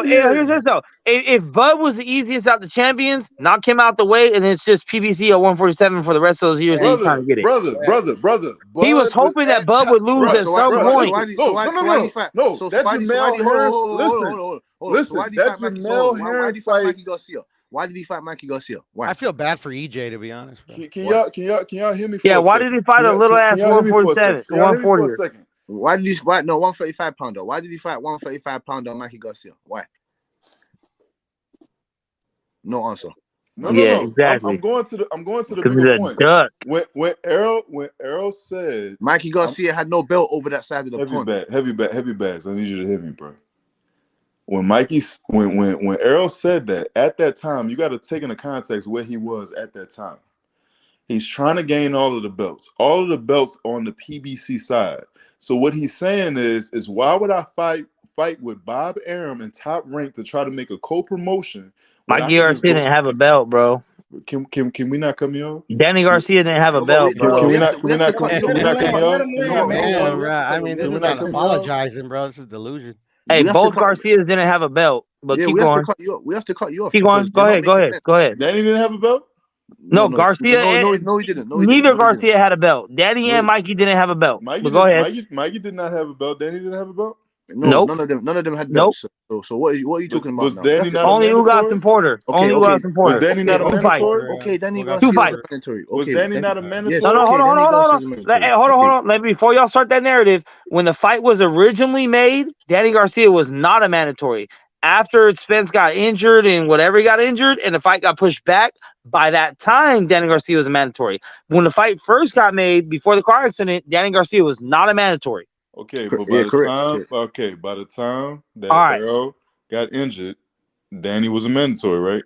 by the time he got injured. But they made the fight okay, before he got You need to injured. explain to us why They his made face the fight looks like before he that. got injured, and they pushed the fight back. Errol Spence could have told Al Heyman, no, I y'all don't. making Errol fair Spence, points, but y'all missing the whole thing. Excuse me, sir. Errol Spence could have told Al Heyman unifications trump mandatories, so he could have Wait, fought.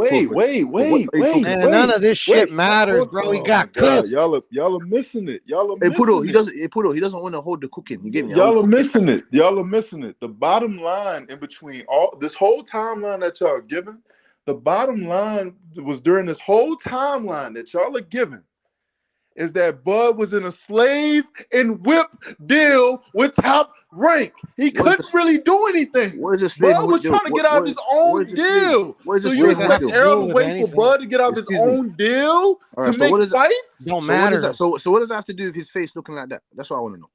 Exactly. No, but here's the thing. Why does his face look? I mean, look. I would accept that argument. I would accept that argument if PBC reached out to Bud for a fight, and then it was like, oh, he's in a slave deal with Bob Arum. PBC has never once made Bud an offer, not for anyone. Not even I'm not even talking Earl Spence. They never made an offer for Thurman, Garcia, or Porter.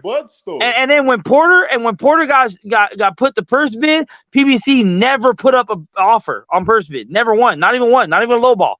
So you can say what you want about Bob Arum, about he lowballs niggas, he don't offer much money. PBC offers $0. They don't even put their hat in the ring. Niggas, though? Okay, but what's better? What's better, a lowball or zero? Oh, who cares? If Errol is gonna make more money versus getting lowball, because you talking on no, Bud's I'm not even talking about Earl. Take Earl out of it. I'm saying PBC as a whole was ducking Bud. Thurman, Garcia, Porter. They didn't make no fucking offers. Rook. No offer. Because bro, the duck argument is out the window. They fought already, bro. They fought already. Rook, you need to explain. Just don't forget they ducked for 5 years. That's all I'm saying. Nah, let's forget about it because they fought already. Y'all crazy. Rook. Because the argument now is, oh, he should have moved up to 154. He was weight drained. If he didn't wait 5 years, he wouldn't have been fucking weight drained. That's not an argument, though, Max. That's delusion. That's delusion. That's how it drinks. All right. I got you, Piero. That's what this is. When. Hey, I'm gonna follow your lead, Piero. It's good.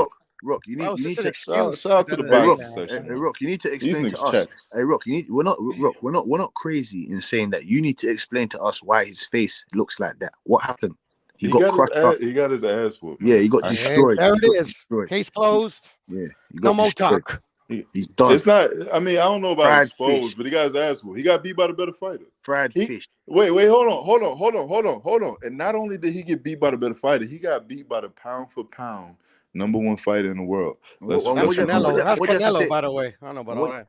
And what do you have to say about Derrick James? What do you have to say about him? About Derrick James, he failed to make adjustments. Okay. Is Bomac better than Derrick James? Yes. No, Bomac don't got as many champions as Derrick James. Oh, here we go. In this situation, Butch, he'd be better. I would say he'd be better. Yeah. Bro, if Bud Crawford fought Castano, he would never had a draw. Let's put that out there. And Rook, is it fair? He would never had a draw. Never. Now we try to give hey, Heavy Bag. I'm trying to figure out how you don't fuck with AJ, bro. I'll tell you in a second. And Pudo, and he wants to say, Derrick James has got more champions. Eddie Reynoso is way better than Derrick James. And he's I'm not arguing that. Derrick James fucked up in this fight, man. Heavy Bag, you a black man. How you putting all these people above? Hey, hold on. I'm not gonna go that far because Derrick James was giving specific instructions. He wasn't giving Teofimo Lopez senior instructions. Oh, fuck him up, fight harder. Like he wasn't giving that. He was like, hey, do this, make this adjustment. Just none of them worked because Terence Crawford's a superior fighter. Whatever adjustment you make, he's gonna adjust off of that within the round and fuck you up still. Yeah, but he can hit with both hands. He can hit with both stances. Matter of fact, people forget there's 3 stances. There's orthodox, there's southpaw, and then there's squared up.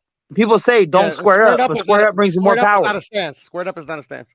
No, but if you're not orthodox or southpaw, you're in the middle and you're squared up, people say that's bad, but it actually brings you more power. It gives you a bigger target to hit, but it brings you more power on your punches. No, it's simple. There's only two stances because orthodox. You got your shit. Fuck it. I always mess this up. You got the. Yeah. So if you're a fucking if you're an unorthodox or a lefty, you got your fucking you got your lead hand as your right hand. And then if you're fucking an orthodox stance, you got your left hand as your lead hand. That's it. Squared up. You're squared up. I mean, it's just a way to say how you're standing at that point. They're gonna punch the shit out of you if you squared up.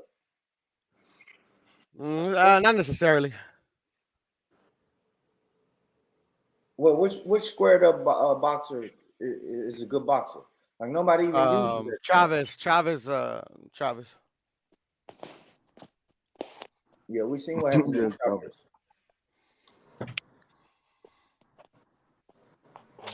But I mean, he had the defense that he had, like fucking. Fuck all that heavy bag. Hey, what black fighter do you support from the UK heavy bag? I told you. I named him to you. What the fuck, Dan Aziz? I just told you, Richard Riakpo. Dan Aziz, come on, son. Yeah, heavy bag, stay on code, bruh. What's wrong with this fucking The Rock guy? Hey, What do you mean Dan Aziz? Come on. Max, give us a word from our sponsors, please. Hey, Rock. ShopDemonTimes.com. ShopDemonTimes.com. Ben Whitaker punch up. We like heavyweight. It's a picture in the overlay. Ben Whitaker. Oh, that shit was funny, bro. Yeah, Ben Whitaker. This one. No, from our favorite UK fighter. Ben Whitaker bunch up. We are done this from. Oh, I got you. Whoop on Marcus Brown. Marcus Brown. There it is. You can put out there what you want. You can put out there. Hey, bro, he passed it. He passed the fucking test, so there's nothing you can say about it. Hey. Here's the UK fighter list. No, don't kill me. Yeah, that one didn't make any sense, to be honest. Yeah, it does, because the best UK fighters are white. Fury and Usyk. I don't know. Usyk's not UK. He's Europe, but Fury's the best out of the UK. Yeah, that still doesn't make any sense, Mike.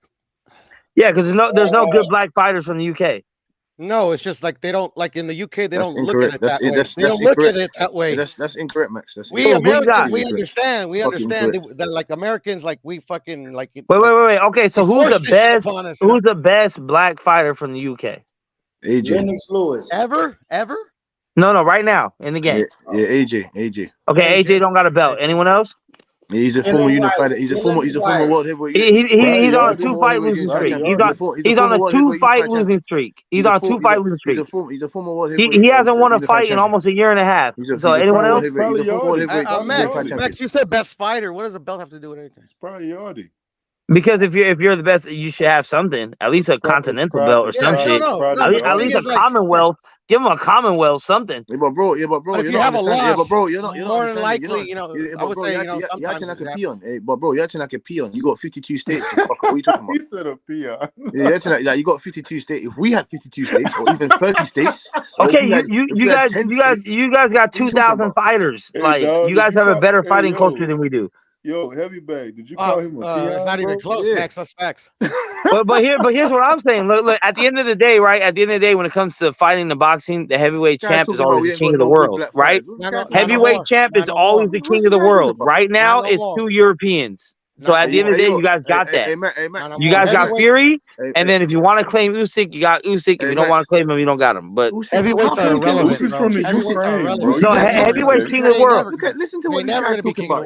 Heavyweight's king of the world. Usyk has nothing to do with Usyk has nothing to do with England. I can say what are you talking about? No. What I said was y'all have Fury, and if you want to claim Usyk because you don't have no one else, go ahead. Mexico might as well claim Cotto then. Mexico might as well claim Cotto. Why?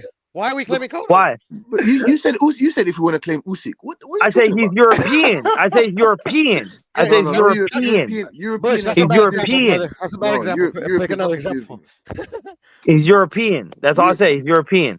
So I said if you want to claim, Usyk because you have nobody but Fury. You guys have nobody but Fury.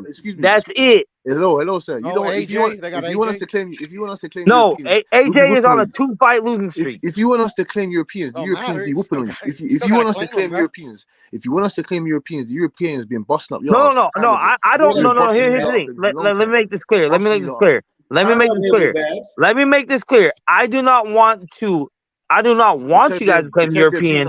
What I'm saying is, hold on. What I'm saying is, I don't want you to claim European. What I'm saying is, you guys only have one fighter. So if you want to expand and claim Europe, then you have one other fighter. That's all I'm saying. You're incorrect because you've got multiple world champions. So what the hell are you talking about? Yep, No, yep. but I said heavyweight champ is king of the world. It always has been. Heavyweights don't exist in boxing right now. Yeah, they do. No, they I don't, agree. because like I the agree. so-called best heavyweight is fighting some MMA guy. Yeah, but he can do that. He can do that. Hero on that. Oh, he can? Okay, all right. No, Yeah. Like I said, irrelevant. Yeah, we don't care about that fight. We don't care. We don't care about that fight. That's a money grab. That's a money grab. That's a Okay, money wait. grab. Hold on, Piero. Hold on, Piero. Tyson Fury only has one belt. Usyk has 3. Usyk's fighting a boxer. No, excuse me. Tyson Fury's got 2 belts. Tyson Fury's got 2 belts, sir. What's he have? Oh, ring. He's got the lineal. Yes. Ring don't count. He let it go. Butch. Oh, he let it go. He let it go. Usyk has it now. Okay, fair enough. So therefore, Usyk has 3.5 belts because ring belt is like whatever, right? It don't really count. It does, but it doesn't, right? So there's really only 4 belts in the 4-belt era. He has 3 of the 4. It does count because they made a new belt for. I'm not really trusting anything Oscar De La Hoya is in charge of, but yeah, I get it. It's lineal. I hear that. It's lineal. But right now, Usyk has 3. Tyson has 1, and then if you want to include the ring, I guess Usyk has that, so he has 4.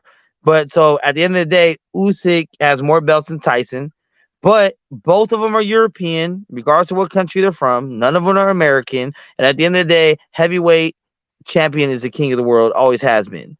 So I give y'all that. I'm trying to give y'all a handout here. No, there's no handout. But the thing is that the ring has Bud Crawford #1 pound for pound. So I mean, like, what are we doing here? Yeah, Terence Bud Crawford is the best in the world. I've been saying Bud been that since War retired. Yeah, but you said don't trust anything that Oscar has a charge of. So what yeah, so we could take Ring Magazine pound for pound away from it. Like, what's ESPN pound for pound? What's everyone else's pound for pound? I think they got Usyk. Oh, really? Oh, shit. Yeah. No, I'm just fucking around. At the end of the day, bro, like fuck, bro, like this fight didn't matter in the end because he was already #1 pound for pound. I mean, like, what did he gain by like destroying Errol Spence? What did he gain, Rock? Popularity. Because he wasn't that popular before, and now everyone's talking about him. I mean, like, but he didn't sell like an exorbitant amount. So how is that like that? Hey, Rock, is Errol Spence gonna take that rematch? Hey, wait, hold on. I wouldn't. Hold on, bro. Hold on. You're gonna get his ass whooped again. Listen. What is Piero saying? He said, what did he gain by beating Errol Spence? 2-time undisputed champ in 2 different weight divisions. That's never been done by a man. Fuck out of here! What y'all talking about here? What are y'all in an era though where that's diluted, bro? I mean, it's not diluted. No. Yeah, it is. It's not diluted. Everybody picks and chooses. Everybody picks and chooses, like that, guys. It's never been done. We're not gonna make it seem like Crawford fought at the end of the day, you take away the undisputed title. I mean, like, Bud is still good, but because like he literally beat everybody in that division. Spence bought the other 3 belts, motherfucker. That's what makes Bud good, in my opinion. Like he cleaned out that division. Who else did Bud Crawford beat at 147 that Spence didn't get to already, motherfucker? Stop playing. Yeah, like everybody. No, he didn't beat Jeff Hornster. He didn't beat Jeff Hornster. The last two, the ultimate dude. After Spence beat him, motherfucker. He didn't beat Crawford beat Ford after Spence beat him. That's why Bud had to put Errol in the dirt. That's why Bud had to put Errol in the dirt. That's why Bud had to put Errol in the dirt. He didn't. Yeah, put him in the dirt bag, straight back to Dallas. Now there's no claim to like I beat him first. I beat him last. I did it first. I got here first. You know. Put him in the king. Put him in the dirt bag. He's the king. Hey man, B-Dub, pull up, B-Dub. Hey, B-Dub. Hey, pull your little Texan ass up here and get on the panel, B-Dub, and come get this. He put him in at the end of the day, like Errol beat him first, don't shit. Terrence Cooper put Errol Spence in the dirt bag. And salute to Errol, because I thought Errol was gonna win. Errol Spence didn't fight Jeff Horn. I had to eat my crow. Errol Spence didn't fight Jeff Horn. Clean up the fucking division. I ate my crow. I ate my crow. Earl cleaned up the division first and then came and got Bud. He didn't fight Pacquiao. He didn't fight Keith Thurman. What are you talking about? He fought Ugas, Danny Garcia, and Sean Porter. He already got beat up on. He already got beat up on by Keith Thurman. Danny It's Garcia. still Kingpin EJ. He just got cooked. That's all. Y'all acting like EJ didn't clean up the division. He didn't clean nothing. I just told you. No, he didn't. He didn't clean up nothing. I just told you. He didn't beat Jeff Ford. He didn't beat Jeff Ford. He almost got there. He almost there. Yeah, almost. But almost in life. Who? They ain't almost in life. He didn't beat Jeff Ford. Almost in life.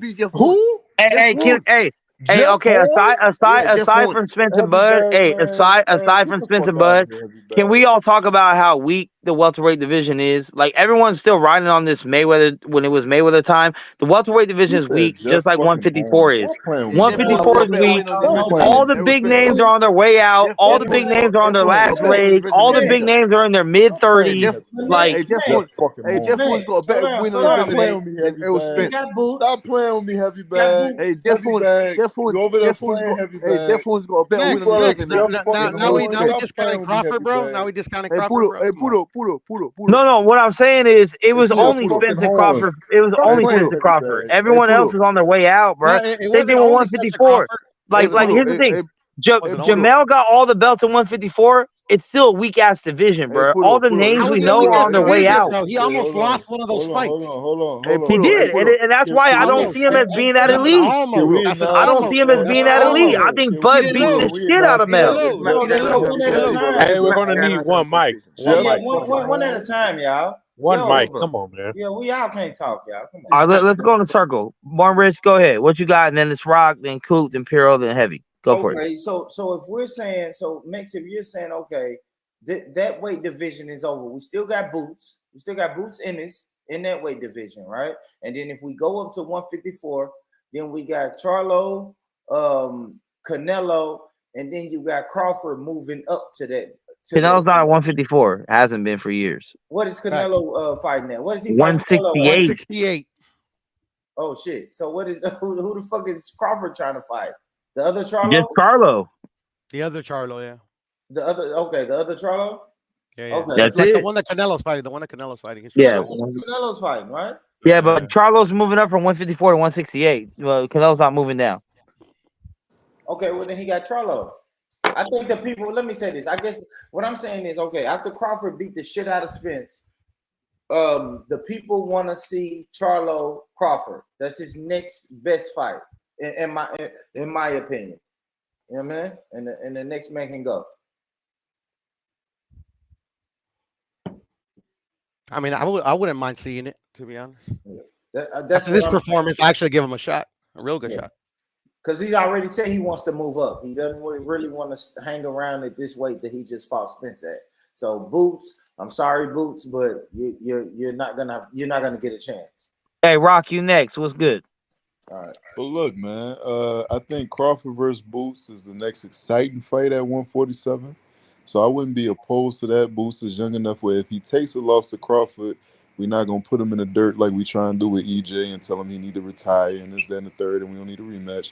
Like, if Boots takes a loss to Crawford right now, it would be equivalent to Canelo taking a loss to Mayweather, which is, you still got time, you still young, boom, boom, boom, boom. So at 147, if Crawford does decide to stay at 147, which he said this was a little tough for him to make 147 this time around, if he decides to stay at 147, I don't think he needs to fight anybody but Boots or Spence. If he does go up to 154, people are talking about the Charlo rematch. Not rematch, apologize, not rematch, but people are talking about the Charlo fight as if we might not look at Charlo differently after the Canelo fight. So let's see how that pans out, and then I'll see how we all feel as a box community with Charlo going against Crawford. I don't really have a long point except the fact that Heavy Bags brought up Jeff fucking Horn. Who the fuck is Jeff Horn? Why the fuck would you even bring that name up as a formidable opponent that Crawford beat to get one fucking belt? He brought one fucking belt to the table. Errol cleaned up 147 to bring up 3 fucking belts to the table. So don't bring up no fucking Jeff Horn. Don't bring I'm gonna rip you now. Wait, hold on. I thought this was my turn. Why are you talking during my turn? Who's the moderator? Let's get it under control here. I just want to make it clear that the Heavy Bags is full of shit for bringing up Jeff fucking Horn. Other than that, man, that's my take. Heavy Bags is full of shit for bringing up Jeff Horn. That's my take, bro. I'm done. All right, good shit. That's a layup, Butch. Hey, Big Cool, what you got? Okay. I think Coop sleep, man. Let's let Coop Heavy sleep. Bags. Nah, I said I'll let him rebuttal to Jeff Horn. Yeah, let Heavy Bags. Okay, so Heavy Bag, go ahead. Hey, we gonna get the timer on 1 minute. Go for it. What you got, Heavy Bag? So hold on. So hold on, Rock. You want to talk about why am I mentioning Jeff Horn? Errol Spence is the one that said he wanted to fight Jeff Horn. Did he not? And Jeff Horn is the one that beat Manny Pacquiao, which is the best win on Jeff Horn's resume, which is a better win than any win on Errol Spence's resume. And you're talking about he brought one belt to the table. Yes, that belt was the most important piece because Crawford did the right thing, holding on to that and destroying. Bring that belt. Excuse me. Hold on. Excuse me. Why are you doing this to me now? So, like I said, that was the most important piece to the puzzle, which Errol Spence couldn't complete because Terence Bud Crawford said, "Nah, not this day," and whooped his ass. So don't be discrediting Jeff Horn. Jeff Horn would have gave Errol Spence problems the way he looked on Saturday. What are you talking about? Jeff Horn's got a better win on his resume than Errol Spence does. Errol Spence ain't fought no undefeated champions. You're talking about bone collector, eye collector. His bones and eyes got collected on Saturday. So get out of here with that bullshit, man. He needs to go back to the drawing board and forget about it, man. There's a minute. Who next? Who want their minute? Jeff Horn is fucking ass. All right, Rock, 1 minute. Go for it. I think I was next, but go ahead. Oh, go for it, Bureau. All right, where you go? Go 1 minute. All right. So yeah, man, Jeff Horn. I mean, that's the reason he got his title. I mean, if he doesn't beat Jeff Horn, he doesn't become undisputed. Two, I picked EJ to win. I had to eat my crow because ever since there was a possibility of them fighting, I had EJ. You know, I picked wrong. It happens. Literally Bud did the exact same thing that EJ did. Like he literally he fought. They have mutual opponents and then other welterweights as well. So the haters can't come and say that like, okay, yeah, he won his undisputed in one fight, where in actuality you got to take the whole reign at welterweight into account because EJ did the same thing, Bud did the same thing as well. So at the end of the day, man, I mean, Bud's case is airtight, man. He's the #1 welterweight in the world, and there is no debate, there's no contention. And if you think different, you're just salty. All right, who next? Cooper. I don't think Boots is ready for that Bud fight. I think he needs to fight somebody like Keith Thurman or some other guys at 47 before he's ready for that fight. Maybe 2 more fights. I agree. Maybe 2 more fights, and then, when Bud's ready to retire, you get that last little bow. All right, now I fight Boots. But go up, fight Charlo. I agree with that, Cool. I want to fight Boots, brother. I'm gonna go with I'm on record, I'm on video on YouTube. Months and months ago, I said this same exact shit. That Bud's gonna beat Spence for undisputed. He's gonna move up and beat Charlo for undisputed. My thing is, if Bud moves up to 154, it makes no sense to move up for no belts against a dude you already dominated when there's a guy with 4 belts right there. Now, whether he loses to Canelo or not, it's easy pickings. If he loses Canelo and he drops down 2 weights, we already know the history of guys that move up 2 weights and come back down. They're gonna lose. So either way, Charlo's gonna lose. He probably lose to Tim Tszyu. He gonna lose to Bud. I'd rather Bud get them belts. You can call it what you want to call it at the end. Oh, it's because Charlo lost. Whatever the case may be. Let Bud gonna make history, bro. One way or another. I don't see anyone at 154 on 147 beating Bud at all. Period. Shit. Oh gosh. Okay. I agree. Who next? Would you want to go? Born Rich? It's on you again. I mean, I agree, man. I hate to keep harping on this weight class. I guess I'd rather pose a question, right? Because we've seen our dear brother Cool Boy and Inoue, they got it in, and Inoue made me a fan, right? I'm a new fan of the Asian motherfucker Inoue. Never seen him fight before. Heard all the hype, and he lived up to all the hype. So I guess I want to pose a question to get off of these other weight divisions. Who do y'all think Inoue, or who would be the best contender for Inoue? That's all I got. That's my time. Yes. Anybody want to answer that? I don't know any of those 122, 126 guys. So there's multiple guys that he could fight. You know what I'm saying to you? They're gonna line up. Well, history's in the making. They're gonna line up Robeisy Ramirez and Inoue most probably sometime next year. You know what I'm saying to you? That'll be an interesting fight at 126. Apart from that, he's going to destroy every single person at 126, in my opinion. At 122, he's gonna beat the fuck out of that Tapales to become 2-time undisputed, just right after Bud Crawford. Robeisy Ramirez poses a decent threat, but he got dropped in his first fight. Even though I don't really put that on anything, just it's some inexperience, but I see Inoue crushing him up. You know what I'm saying to you?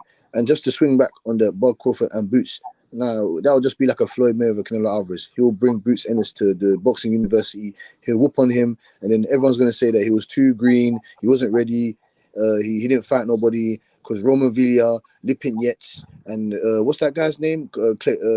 Castillo Clayton or whatever his name is. Those guys will not be ready preparing you for no Bud Crawford. He'll get his ass whooped. But Inoue is a pound for pound number 2 fighter.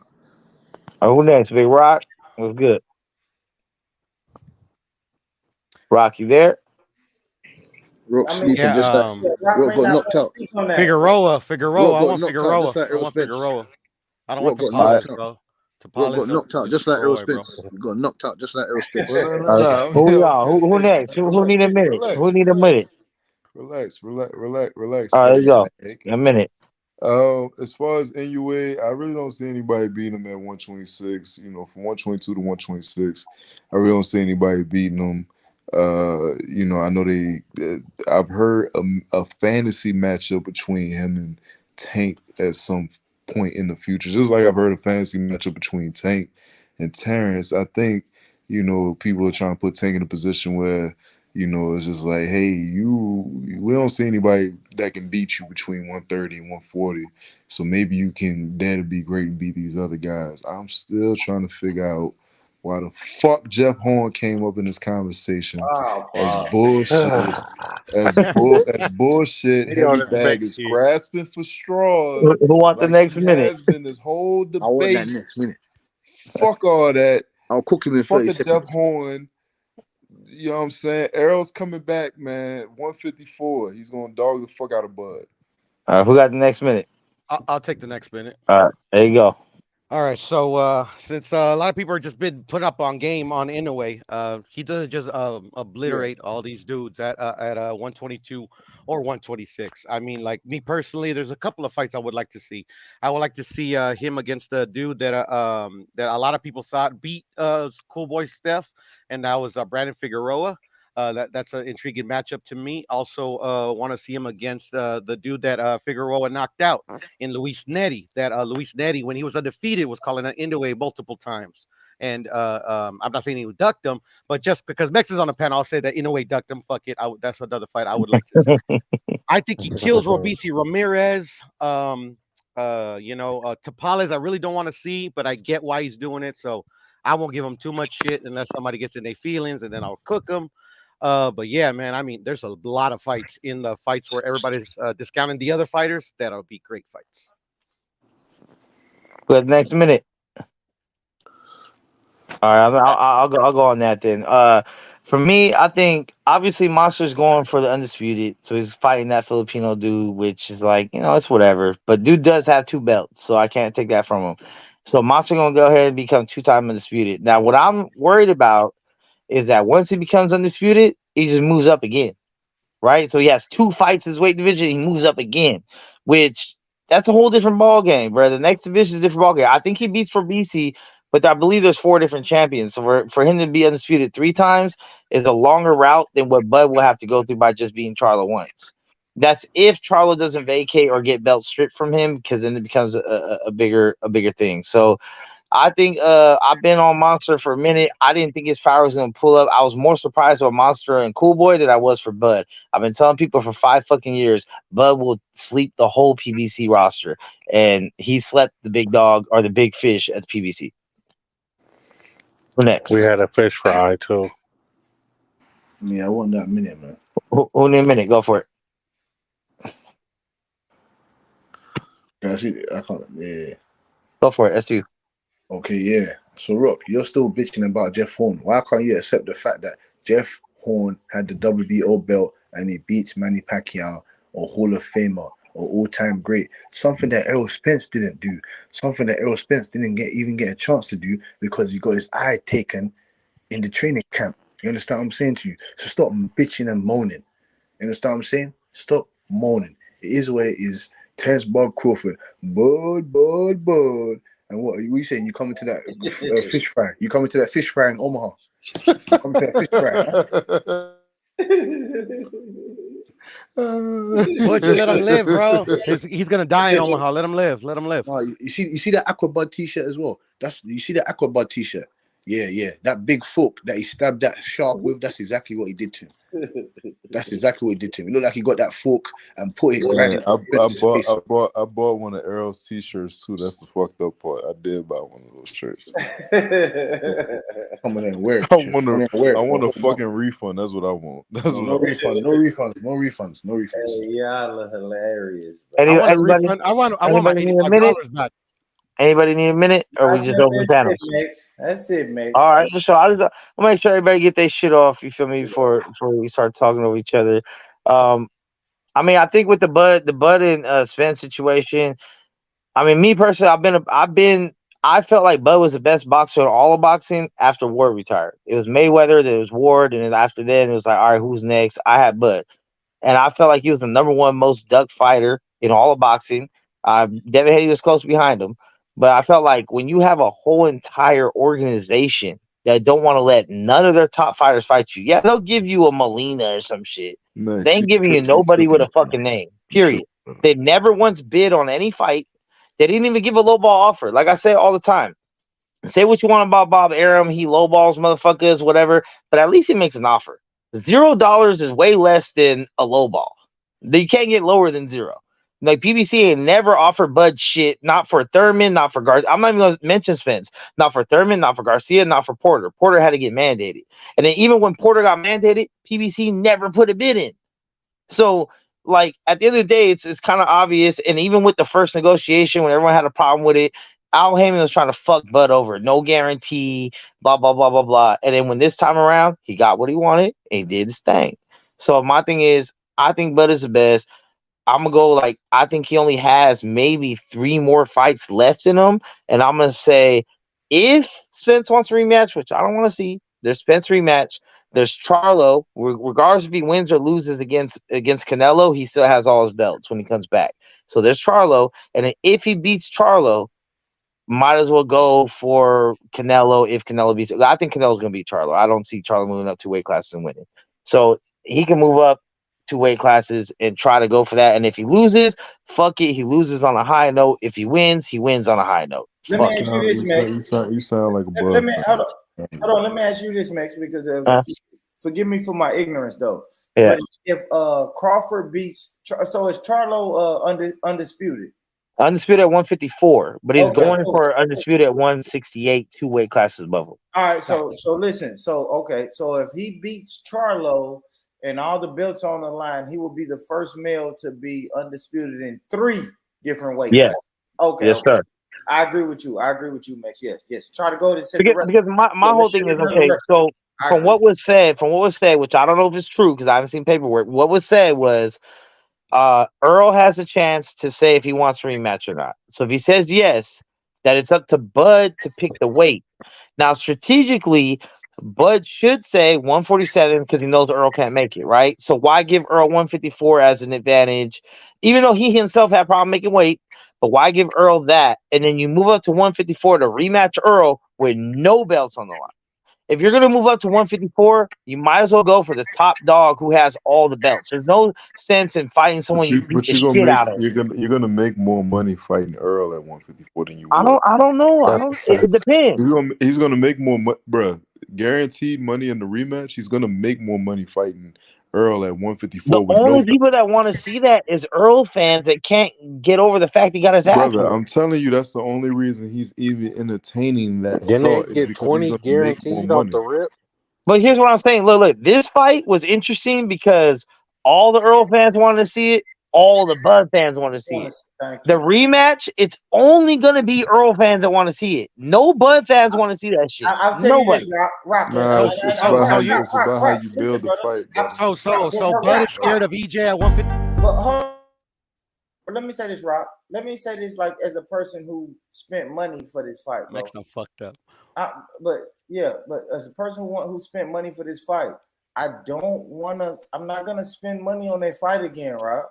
So I know you're gonna have a lot of casual. I'm not speaking for the diehard boxing fans. Like Saturday, you had a lot of casual fans tuning in, tapping in. You're gonna lose a lot of that pay-per-view revenue on the rematch, brother. I'm just being honest, Rock. Well, you know, and that, listen, I'm not here to say that your business acumen is wrong. I'm saying I'm going off of what we've seen with Wilder Fury, right? Because be it that the first fight ended in a draw, okay, and the second fight ended in an ass whooping, people still tuned in for the trilogy. So what I'm saying, you know what'll make me want to buy that second fight if Spence come out and he just talking shit like next time I whoop his ass. And Coop. This is you're going exactly where I'm going. If Spence comes out and says, listen, he can't fuck with me at 154, he won't dare take.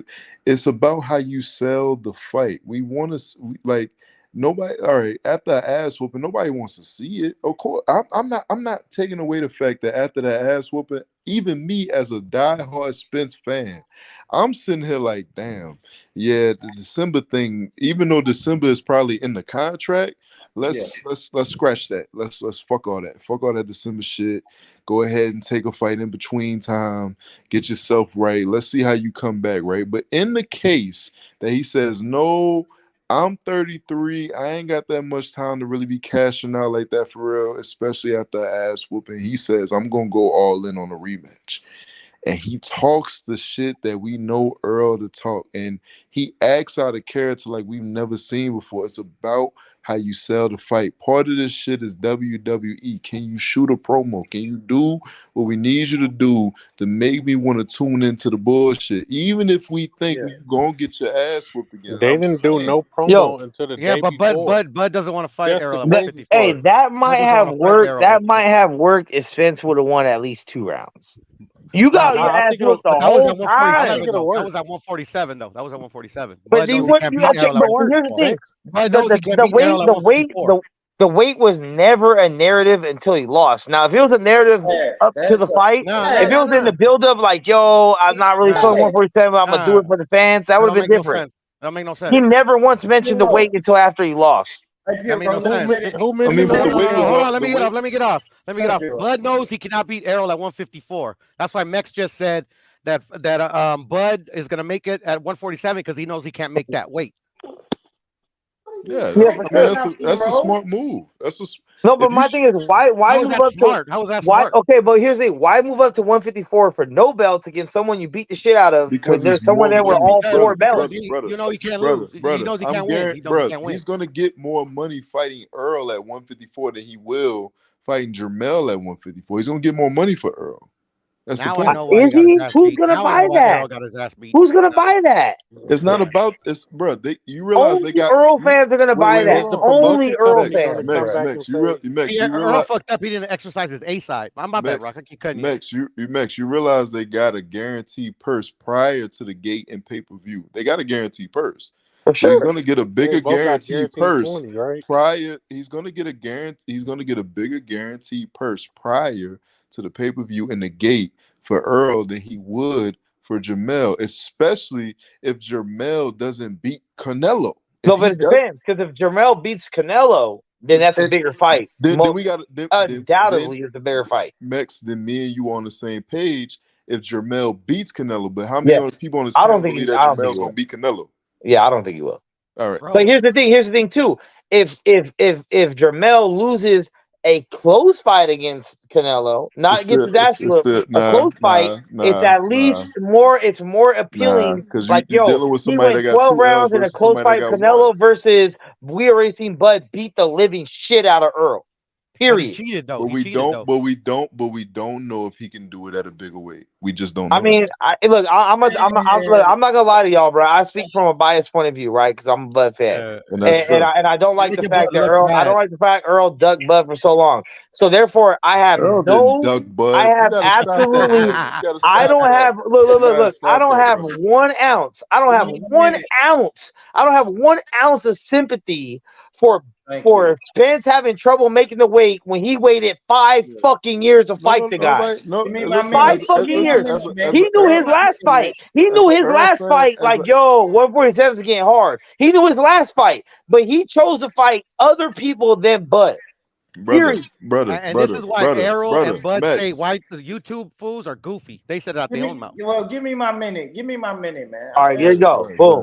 Because man, listen, I don't. Listen, as a casual boxing fan, I am not tapped in or tuned into boxing just like y'all, you guys are. So what I saw was Bud beat the shit out of Earl Spence, man. I don't know anything about the weight classes, if they're moving up, moving down. I didn't hear any complaints, right? As a casual boxing fan, you know what I heard in that last Tank fight? I heard the Davis guy or Garcia guy, whatever the fuck his name is, keep saying, yo, it's a hydration clause. I feel a little weird at this weight. He was complaining before the fight, and he still got his ass knocked out. So I didn't give a fuck about the weight then. I don't give a fuck about the weight on this fight I just saw Saturday. It was no complaints until he got his ass knocked out. Now all of a sudden he's complaining about the weight. And that's crazy. Errol didn't say nothing I don't want to see about 144, 154, or 164. I don't want to see the rematch. Earl did. Who need the next minute? Minute. Everybody's a casual on YouTube, bro. You good? Earl didn't say anything about the weight. All he said was he hopes is that 154. Earl made it clear that he wasn't fighting anybody else at 147 unless it was Bud Crawford, which means that he already knew that this was in the works. I'm not trying to use the weight drain or anything as an excuse as to why Earl got his ass whooped on Saturday. He got his ass whooped. You signed a contract at 147. So I'm saying in the build up to the rematch, where what people are saying, I don't want to see it. If Earl comes out and says, like, look, he got me at 47, fine. Maybe I was past my prime. Maybe I was past my time at 47, which they had that argument in Oklahoma City at the Jamel Herring fight where I was at, where they did the thing on YouTube. And Bud said, people going to say that you was weight drained and that you wasn't prepared and this, that, and the third. If you do it at 154, you're going to get the best bang for your buck as far as the interest for a rematch. That's all I'm saying. What they don't tell you is how he cheated, though. What they don't tell you is how he cheated. You know, at the end of the day, like I thought it was kind of suspect that Fulton's coach came out with that, like, yeah, he be wrapping his hands and this, that, and the other. But whatever, what's done is done, you know. But at the end of the day, they just to silence all the doubters, in a way, wrapped his hand. I'm sorry. Who cheated? Bud. How? He stacked his reps. Oh my god. Hey man, at the end of the day, this is the point I'm making. In a way, just to shut those dudes up, he wrapped his hands how they wanted him to wrap them. He still whooped his ass. You know, maybe if Errol would have mentioned something and Bud would have wrapped his hands the way Inoue wrapped them, maybe this wouldn't have happened. That's all I'm saying. I mean, from my understanding, it's illegal to wrap your hands like that in Vegas, and it's no, legal. It's not. They said, well, when all the shit happened with Monster, they said that Vegas was one of the places, the commissions, that you couldn't put tape on your hands. Then why did Bud put tape on his hands then? I mean, from what I've seen, Bud put tape on his hands, that shit, when he was sparring. I didn't see him do it for the fight. But then again, I did not. He did an interview. He did an interview in the locker room while he's taping his own hands. When he said that he wraps his own hands, he prefers to wrap his own hands. Yeah. But I'm saying for the fight. Okay, go on ahead. Fight Night, did you see him wrap his hands? Because I did it. I didn't see this. Yes. I said, he did an interview wrapping his hands in the locker room, wrapping his own hands for Fight Night. On Fight Night, and he was putting the tape on his hand. And another really suspect thing is, where was the other? Where was a member of the other team? Yeah, that's what I'm saying. I thought the member of the other team watched him. Okay, so wrap I'm their hands asking and the then video sign that it, you right? saw, Piero. The video that you saw, was he like sitting there putting the shit on? Because the video I saw, he was in the gym and he was rapping his own shit and he was talking about how he was. This is not a video, Mex. This is everybody saw this. This was on the Showtime telecast. So it was on camera before the fight in the locker room. Everybody saw it. Cause I didn't see that shit. I didn't see that shit on Showtime. I did. Actually, if you want, like, cause right now I hate that Showtime does it, man. That you can't, like, you pay for the pay-per-view and you can't even fucking rewatch it. Piero, you're gonna hate me for this, Piero? You're gonna hate me for this? Hold on. Let me finish. Go for it. But if you go to my boy Eclipse's channel, me and him were I was on his channel. We were watching the fight. You know, obviously he was at his house in Ohio, whatever. But anyways, yeah, I mentioned it and shit. I was like, look. You know, like, fucking, what's going on here? What's going on here? But anyways, yeah, that happened, bro. All right, you're gonna hate me for this, but what? That's why I love watching Bare Knuckle. You ain't gotta worry about nobody rapping their shit. It's your fist versus my fist. Period. Ain't no rapping nothing. Ain't no tape on your hand turns it into a hard cast versus gauze and tape. Like there's a super big night and day difference between tape and gauze and tape. How about you just fucking do Bare Knuckle and don't put no shit on your hand and knock a motherfucker out? How about that? Check it out though, Mex. I'm trolling, obviously. At the end of the day, it was bullshit for the coach to say it. Like this is the difference between actual like hardcores like in my day and like what they say hardcores are this day. There's nothing you can do with those raps other than actually putting something that's not supposed to be there to give yourself a competitive advantage, bro. Gloves were not designed to make you hit harder and stuff like that. They were literally designed to protect your hands. To protect you, yeah. To protect your hands. That's all they do. They don't do anything else. I don't know why the fuck Tim Bradley, a professional fighter, wanted to push that fucking narrative, talking about doing this makes your hand a cast. That's not how it fucking works. Nah. Yeah, that's like casual. Because here's the thing, even in Bare Knuckle, which I love so much, they tape their wrists and their palms up to the knuckle. They don't tape over the knuckle, but they still want to secure your wrist, your palms, so you don't roll your shit. So they still have some type of like something. But I mean, you know, at the end of the day, it's like, look, the weight and the wrap has nothing to do with timing, has nothing to do with footwork, has nothing to do with defense, has nothing to do with lunging jabs with no defense on top of that, has nothing to do with any of that shit. When it comes to just a skill set, Bud is more skilled fighter and always has been. Yeah. Yeah, it's these hardcore casuals, bro, that think that they know what they're talking about. I'm like, bro, it's like, shut up. But at the same time, I'm not writing off Earl. I think Earl still beat everyone else, but I think maybe Boots is closer. Looking at what I've seen, I think Boots is a little closer. I thought at the same time, I don't think Boots has beat any top competition in his fucking life. So I can't really put him up there, but as a skill set, I'm like, okay, he can counter. He's fast. He's long. I get that. Now that he has a game plan, now that he's seen the Bud fight, he's like, okay, if I could just do the same exact shit Bud did, I could probably win. Now, before the Bud fight, he might try his own style, his own counters, his own whatever. But if you got a blueprint now, like, hey, this worked and it worked very good. Let me just do the same thing. I think Boots might be able to win. Who knows? I think it comes more to coaching because he has the skill to do it. Yeah. No, and that's the thing. That's the thing. Like everybody brings up excuse after excuse after excuse, but like literally, like I hear all the time that like it's because of the science. You got to know the science, but nobody ever breaks down the science. I never hear in anybody's excuse on any fight, not just this one, why a particular fighter was successful against another fighter or whatever. At the end of the day, bro, we broke it down a little bit on Mark's channel, Mex. Like, where were the feints? None. Like none of their fighters. This is boxing 101. When you fight a counter puncher, like if you don't feint, you're literally lowering your odds. Exactly. That's why Arrow. Kudos to Arrow because he still landed his shot. He threw it like he wasn't scared to throw it. He landed it, but who's got there first?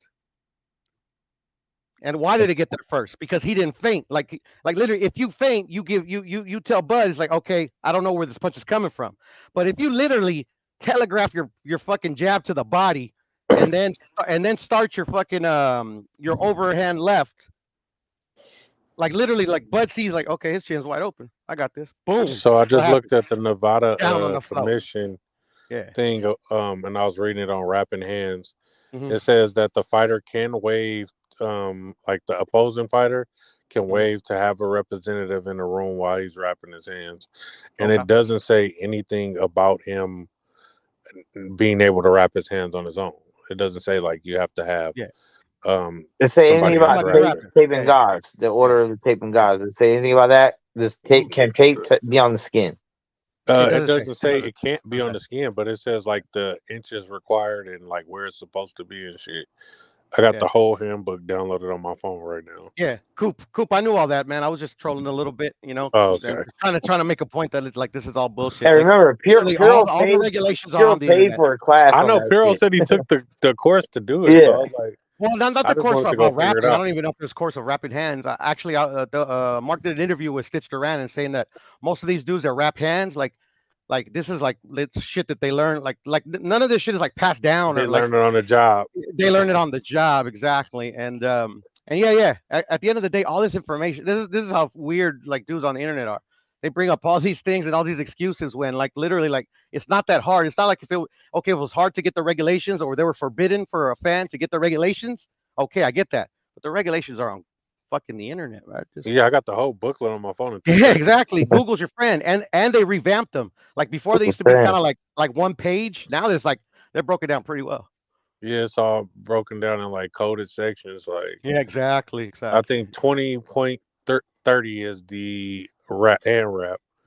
So yeah, and if you want to know about gloves, it's above that. So and cool. Get you your want me to blow your mind, bro? And I didn't find this out until I read the regulations.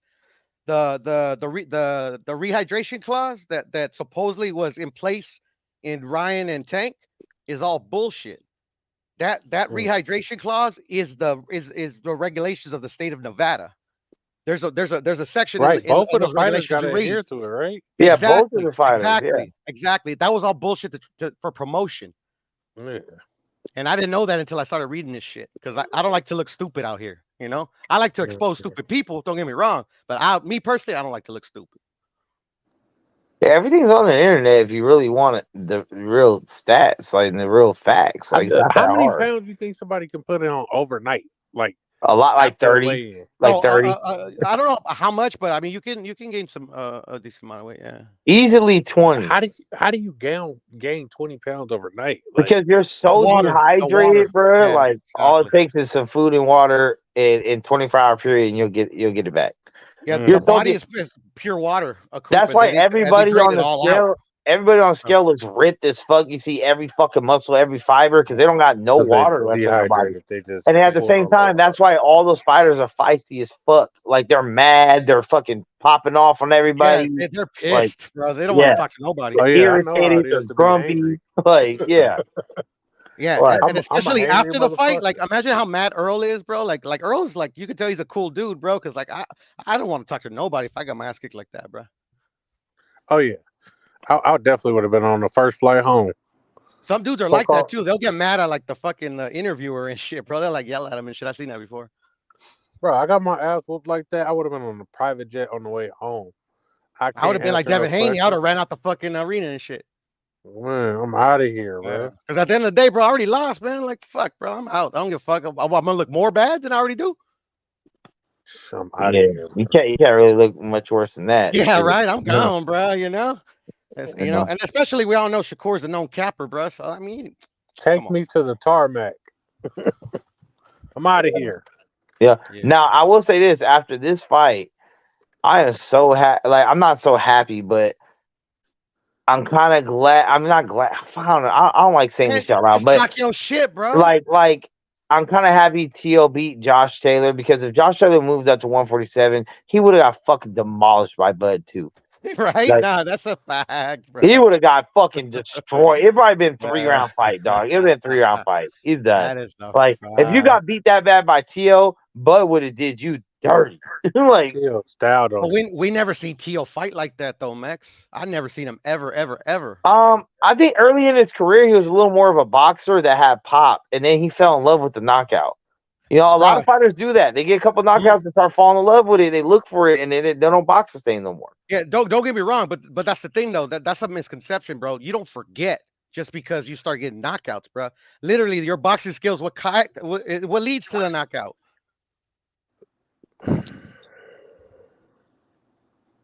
Yeah, yeah. But now I would say this, like Bud and Earl both look like they're done with 147. You know what I'm saying? Mhm. So they look like they're moving up 154 each. I don't want to see that rematch, honestly. I would rather here's what I'd rather see. I'd rather see Bud go ahead and fight Charlo. If he beats Charlo and then Spence gets a little 154, I move up to where I beat someone decent, then they rematch for all the belts again. You know what I mean? Let Spence have an impressive victory. Let Bud go ahead and beat Charlo, and then it's like, all right, that was a fluke. But all right, fresh off of his impressive victory, he wants to challenge Bud again. Like, make a narrative. If Spence beats the shit out of Fundora or Tim Zoo, then it's like, yo, that was a fluke. It's because 147. It's like, damn, he beat the shit out of Tim Zoo, and then Bud beat the shit out of Charlo. It's only right to do it again now. Yeah, at 154 he's almost 37 though. At this point, he's almost 37. He needs to add to like and really. That's what I'm saying. Legacy. Don't waste time taking fights for no belts. It's all about belts. And unless he goes up to like fucking cruiserweight, then that'll add something. No, but still, if you're gonna go all the way to the cruiserweight, go for at least one belt. Go fight. Go fight Badu Jack or some shit. Well, I mean, that's true. Badu Jack just won a cruiserweight belt, and that's an easy fight. But that's the thing. He needs like moving up to you got Opatea. You got Richard Riakpo, multiple guys over there. They made the fight, Butch. I totally forgot to tell you. They made the fight. Did you know? Yeah, of course, man. We're gonna bust him up. I was thinking of you, bro. I was like, oh man, we gonna watch this shit, bro. Yeah, man. Watch this shit. Just because you're my homie, bro, I'm going for Reactor, bro. Reactor, put him in the dirt, bro. All the way, put him in the dirt. Put him in the dirt. We're gonna be the IBF new champion. We're gonna fuck his shit up. We're gonna beat the fucking hammer his face off with mad power. The Nightmare, the Dark Train Nightmare is coming. We're gonna smash that guy. Wait, who are you talking about? Richie Riakpo. You're gonna hear the name. I don't know who that is. Yeah, you don't know who that. You don't know who that. Yeah, Mex is a casual, bro. He just like cruiserweight is like a lost division, bro. I mean, cruiserweight and bridgerweight. I really don't fuck with cruiserweight either, but still, man. I mean, that's my homie. So Richard Riakpo. The only reason I even paid attention to cruiserweight was because of Usyk. I don't even care about Usyk. I paid attention because of Cool Boy. No, cruiserweight. Cruiser is up under heavy. Yeah. Oh, okay. Well, it's under Holyfield. Evander Holyfield is like the greatest champion of that. Yeah, that too. Yeah, when Evander was making this run, that was a good cruiserweight time, and that was about it. Niggas went from light heavy with it to heavy. Like those days. Yeah, well, I mean, not those days, but before that. Yeah, Mex, I want a Canelo versus Bud, bro. If it could be made. No, Bud should I think Bud styles on him. I don't think Bud stops him or beats the shit out of him. I think he could just outbox him and stay away from the power. Well, I mean, he has to prove that though, because at the end of the day, man, I mean, we know now that he's better than Earl, but he had to prove it. Here's my only thing for Bud, and this is what I feel bad about Bud. It took him so long to get this name and notoriety that whoever he fights now is probably on the way out. So before this fight happened, I said Spence got a bunch of built-in excuses. Oh, I was already gonna move up because before the fight happened, he said, no matter what happens, I'm moving up to 154 after this, which lets you know I'm having a problem making the weight. And there's an excuse. Then the layoff, the car accidents, there's an excuse. If he loses because he ain't fought for a while, he had the car accidents, he was gonna move up to 154 anyway, he only stayed down for Bud. He has all the excuses. Then if it happens with Canelo, where Canelo is, Canelo's on the way, he's on the back end of his career. I'm not saying the way out, but he's on the back end. So if Canelo loses, he already lost to Bivol. If he loses to Bud, it's just like he's on the way out. And if he retires after Bud, it's like, well, that was the last fight. He was done anyway. Bud's never going to get the credit he deserves. There is no prime fighter for him to beat the shit out of other than Earl. And even right now, people are making excuses. No, Canelo is would add to his Canelo in a loss would add to his legacy. If he beats Canelo, it would add to his legacy. But for Canelo, even if he loses. Yeah, I mean, if he loses, he tried, right? Well, yeah, exactly. And at the end of the day, I don't like that as an excuse for a loss. But for your legacy, man, and it means something. I hate all that fucking dare to be great shit. I hate that shit. I'm like, you lost. Who cares if you dare to be great? Yeah, you should have not dared to be great then. No, I'm not saying don't try. But at the end of the day, in the immediate aftermath, it doesn't matter. You lost. It's like, yo, if fucking if Devin Haney goes up to fucking fight Usyk, it's like, oh, that'd be great. Like, no, who gives a fuck? Why would you do that? That's why low key, I wish, because it took so long. I wish he didn't, because it took so long. I wish he would have just said fuck Errol and moved up, bro. Because at the end of the day, bro, like shit, he's old now, bro. Like, what if he fucking Father Time could catch up to anybody at any moment. You don't know when that's gonna happen. Yeah, give you the very next fight. Exactly. And at the end of the day, bro, like literally, like I disagree with you. Like I like Bud. I've always liked Bud, but they've always had him on a pedestal, bro. Him and Earl, you know, and him and certain other fighters, bro. Like literally, he was already number one pound for pound, and this is the first time he's fought in a fight where like he wasn't the overwhelming favorite. You get what I'm saying? So like now, in my opinion, he's right there up there with whoever you want to put on the pound for pound, you know, within reason, because I think it's corny to have Devin, Tank, and Shakur up there, but that's just me. But yeah, man, I hope Bud ends his career strong, you know. I mean, when you think about it though, Jermell, Jamal, and Earl are all the same age. Yeah, man, that's unfortunate, man. And look at Jamal, bro. Jamal is fuck, bro. I He's feel bad for done. the dude. He's done, bro. I feel bad for the dude. And you know, like literally, like fuck, bro. Like the one dude I'll never feel bad for is Boo Boo, bro, because that guy's just a fucking capper and don't do shit. But you know, I feel bad. I mean, for Boo Boo was one of the most ducked fighters though in boxing, but then he wasn't ducked, bro. But then he ducked here. he ducked the other guy. He ducked the dude that's the champ right now. That's the thing. That's the thing. If you believe that, Mex, you can't put him. He's one of the most ducked fighters, bro. You can't duck and then call somebody else a duck. Yeah, I mean, no, I think you can. You can still be ducked by. You could be ducked by 5 dudes and still duck another dude. That doesn't mean you weren't ducked by the other 5. Like, nah, it don't work that way. What's bro. the guy's name? It don't work that way. What's that European's name? It's fuck. I always forget that dude's name. Bro, when you've never won a title, like a legitimate title, bro. He's had a title every division. No, he hasn't. He's won vacant titles off of dudes that like literally like J-Rock beat up. Oh, Janibek. Yeah, he dug Janibek, right? Not Janibek. I don't know. Janibek. Well, I'm saying Boo Boo dug Janibek. I'm saying no. Like at the end of the day, like I don't know why they didn't take it. I'm gonna fucking keep it consistent like I always do, unless I'm capping. Like I ain't gonna call that a duck. But at the end of the day, Janibek, all he did, like he's starting to say that he ducked them all the time, but the only thing he did is what Boo Boo did. You literally got elevated off of the interim title. What are we talking about? Like, bro, like you didn't beat him. And even if you would have beat him, he didn't beat nobody to get that. You get what I'm saying? At the end of the day, you got to add context. And I'm not saying right now. Right now, you could cap and people will believe you. How can it be? When Boo Boo retires, people are going to be like, yeah, this guy. Okay, but if 2 fighters fight for a vacant title, how's it their fault? Because the champion vacated the shit. Whether they moved up, which is a good reason, they moved up or they got stripped or whatever, they had to vacate. It's not the challengers. It's not the 2 challengers that not fighting the champion. It's not their fault they're not trying to fight the champion. The champion vacated or got stripped. Max, and you're speaking facts, but the thing is, in Boo Boo's case, he's went his whole career without challenging a reigning champion. But in Boo Boo's case, he was the last. Look, Canelo could have been undisputed at 2 weight classes a long time ago. He only had one dude to fight, and that was Boo Boo. And he chose to move up. Yeah, but they stripped him, so no, he couldn't have become it. They stripped him after though. He had he tried to make the Boo Boo fight. The IBF said no. They stripped him. I don't know. I've never heard a report of Canelo ever trying to make the Boo Boo fight. Max, that's because like literally you just go by what you hear on other YouTube channels. I go by what Canelo said. What happened? I go by what Canelo said. Canelo's never wanted to fight him, don't want to fight him, think he's shit, has never had intentions to fight him. He's never wanted to. When did Canelo say that?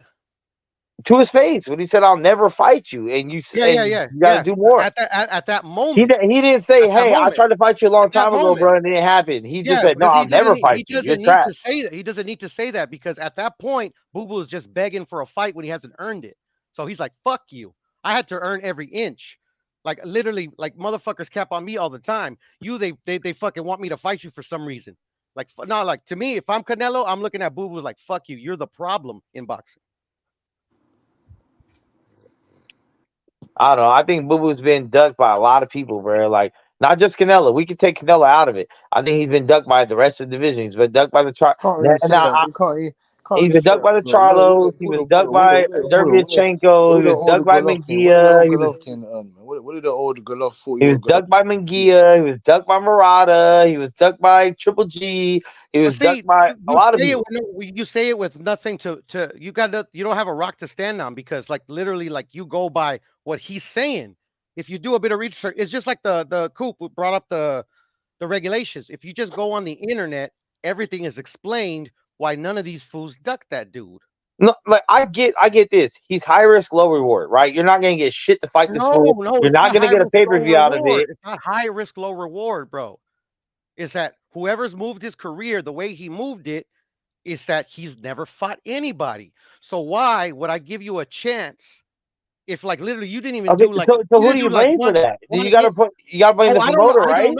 I don't know who I blame Because for that. his whole point of signing with Eddie Hearn was the fact that Eddie Hearn had Canelo at the time, he had Triple G at the time, he had other people in the same weight class with belts. So he's like, hey, if I fight with Eddie Hearn, I'm gonna get one of these fights, and he didn't get none because Eddie Hearn was stuck in Canelo's dick. They lied to him though because Canelo was never going to fight him. For sure, I understand that.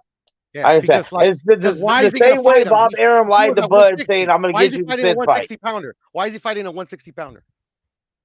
Who? Boo Boo. I didn't know who he's fighting next. I didn't know he had a fight. This is the thing. Boo Boo was at 160. Canelo was already at 168. Why is Boo Boo even talking to Canelo? They're in different weight classes. Yeah, at that time, yeah, when Canelo was going for undisputed, yeah, exactly. but when they were in the same weight class at 154, and they were in the same weight class at 160, and Canelo didn't want no parts of Boo Boo, and that's even not true. Charlo. That's not true. He tried to make the fight. I've never heard that report, bro. I have to see it. Google is your friend, bro. Do you know who Daryl Peoples is? Not at all. No. That's the WBO president. But that's my point, Butch. He doesn't know who these people are. Okay, yeah. You can't really have. I mean, so yeah. Google, I guess, ain't your friend, bro, because you wouldn't even. I mean, but at the end of the day, okay, you're telling me. Okay, so I'm asking you. So you're telling me this dude, Darren Peoples, or whatever, is a WBL president. Right? He's the IBF president. IBF, okay, IBF president. Sorry, yeah. So hold on. What I'm asking is, Sorry, Butch, so one quick question. So the presidents of these organizations, their word is gold. Yes. So we gonna bring up Mauricio Sulaiman? Do you want to bring up Mauricio? Do you want to bring up Mauricio? Yeah, I do want to bring up Mauricio. Mauricio lied his ass off for the past 8 years since he became in position. No, he didn't lie. He never that lied. That motherfucker stay woofing every time. The franchise belt is not transferable. Oh, never mind, it is. Name me one lie. Name me one lie.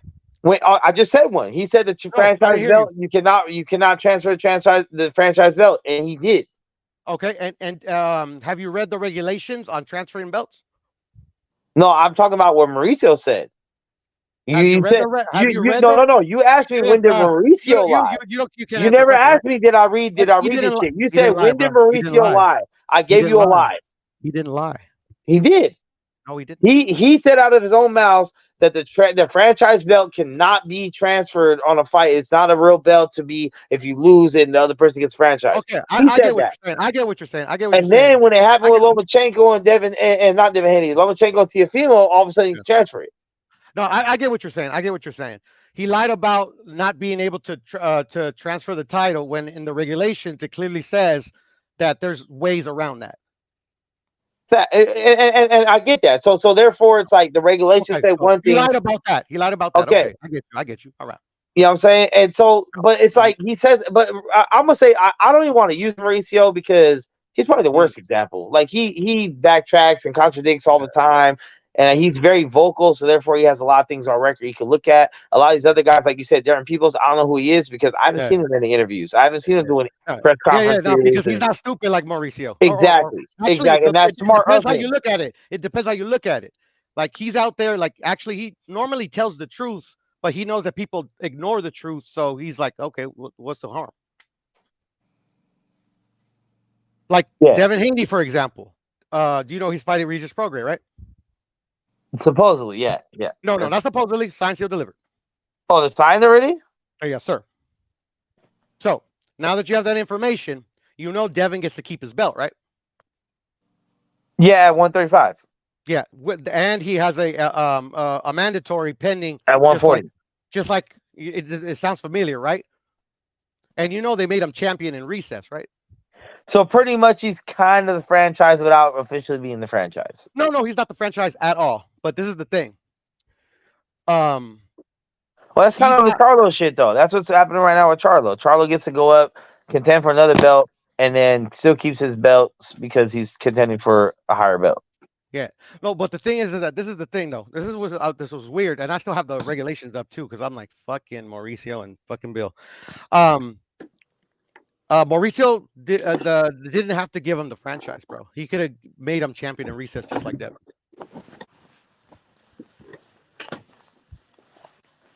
And then so if I could ask Mauricio, and he'll probably answer the question, but people are and I'm sure we'll debate it, and people will ignore everything he said. At the end of the day, I think I figured out why. Champion in recess, you have to be injured, but it also has a caveat where it says or in special circumstances, and special circumstances is not defined. To get the franchise, you have to be considered an elite boxer by the WBC. And for them, they kind of make that vague. But at the end of the day, like Lomachenko was like that dude at that time. So I can see why they gave him that franchise status. But at the end of the day, like now we know that Devin was capping. Devin is big cap.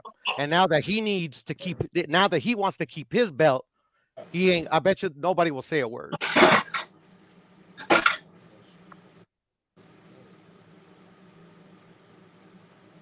I don't like all that extra shit. I get this, Bex, and then they're going to while Haney's the champion in recess, they're going to order Shakur Stevenson versus the highest available ranked opponent. Intern. For the full title. What do you mean for the full? How's the WBC champion for the WBC champion? How's it not like an interim though? If Devin Haney gets to keep his because they're not putting the interim tag on it. He's just going to be the WBC lightweight champion. So there's going to be two of them. Yep, there's going to be the champion in recess, Devin Haney, and then there's going to be the WBC lightweight champion. That's crazy. I'm telling you, bro. So wait. If Devin is a champion in recess, then he's technically not undisputed. and on we go in this carousel, right? And it's always WBC in the middle of this fucking bullshit, bro. And that's where I agree with you wholeheartedly. WBC literally does what the fuck they want, but fans on here, and I don't even call them fans, bro. Bro, they made a motherfucking Black Lives Matter belt, bro. Like what? But see, those are ceremonial belts. They made a trainer bracelet watch or whatever the fuck belt. Yeah, like, but that's cool. I dig that. That's really cool. Some of these belts are really, really nice. But at the end of the day, those belts hold no weight because like literally they're just ceremonial. It's just like a memento. That's it. It's like a plaque, you know? You get what I'm saying? It's like, you know, like nobody fought for this belt ever. It's just like a, you know, it's like it's to commemorate something. At the end of the day, bro, like ain't nobody gonna wear that belt, you know? You know what I'm saying? Yeah, ain't nobody wear that shit with pride. Like, look what I got. Fuck I mean, that. I would, me personally, like, I would wear anything that, like, you know, just, you know, because, you know, not because I earned it. It's just, you know, like, fuck, this shit is cool. I mean, like, you know. See, I would wear the shit just to fuck with the person that has a real one. So I'd be like, nah, bro, I got this shit right here. What's up, nigga? You know what I mean? Like, you want this? Like, yeah. But see, but at the end of the day, the boxers, like, I mean, everybody fucking, everybody forgets everything when it's convenient for them. I remember one time when they were interviewing Devin Haney, and fucking Devin Haney holds it up proudly too. He's like, look, this is the WBC championship belt. This is Loma's belt. He gave me this belt. He didn't want it. He just gave it to me. And I'm thinking, I'm like, bro, these guys like are literally like fucking like, I mean, shit, what's the word to put it? Like scandalous. That's the best way I can put it. Like this motherfucker is like literally gloating that he got a free belt and nobody bats an eye. Yeah, no, I get the point that he got given the belt as far as like because you know the franchise and he got awarded the belt. But then after that point, he defended it a lot of times where he That was don't a mean real nothing. champion. But that don't mean He was a nothing. He real wasn't. champion at that That point in doesn't make time. you a real champion. In my That eyes, it makes you a doesn't real make you a real. champ. No, it doesn't. No, it doesn't. If you have 4 or 5 title defenses, how is that not? Okay, so Shakur's gonna fight the highest ranked available opponent, and it's funny that in their press release they worded it that way. They didn't put a name on it because they could have. So literally, shit. Let me do this so I could just so I could drive this point home because at the end of the day, this ain't on Devin anymore. Devin is just doing what Lomachenko did before him and what countless other boxers have done is like take an opportunity that's given to him. So at the end of the day, I criticized Devin because like I didn't want him to turn into a boo-boo.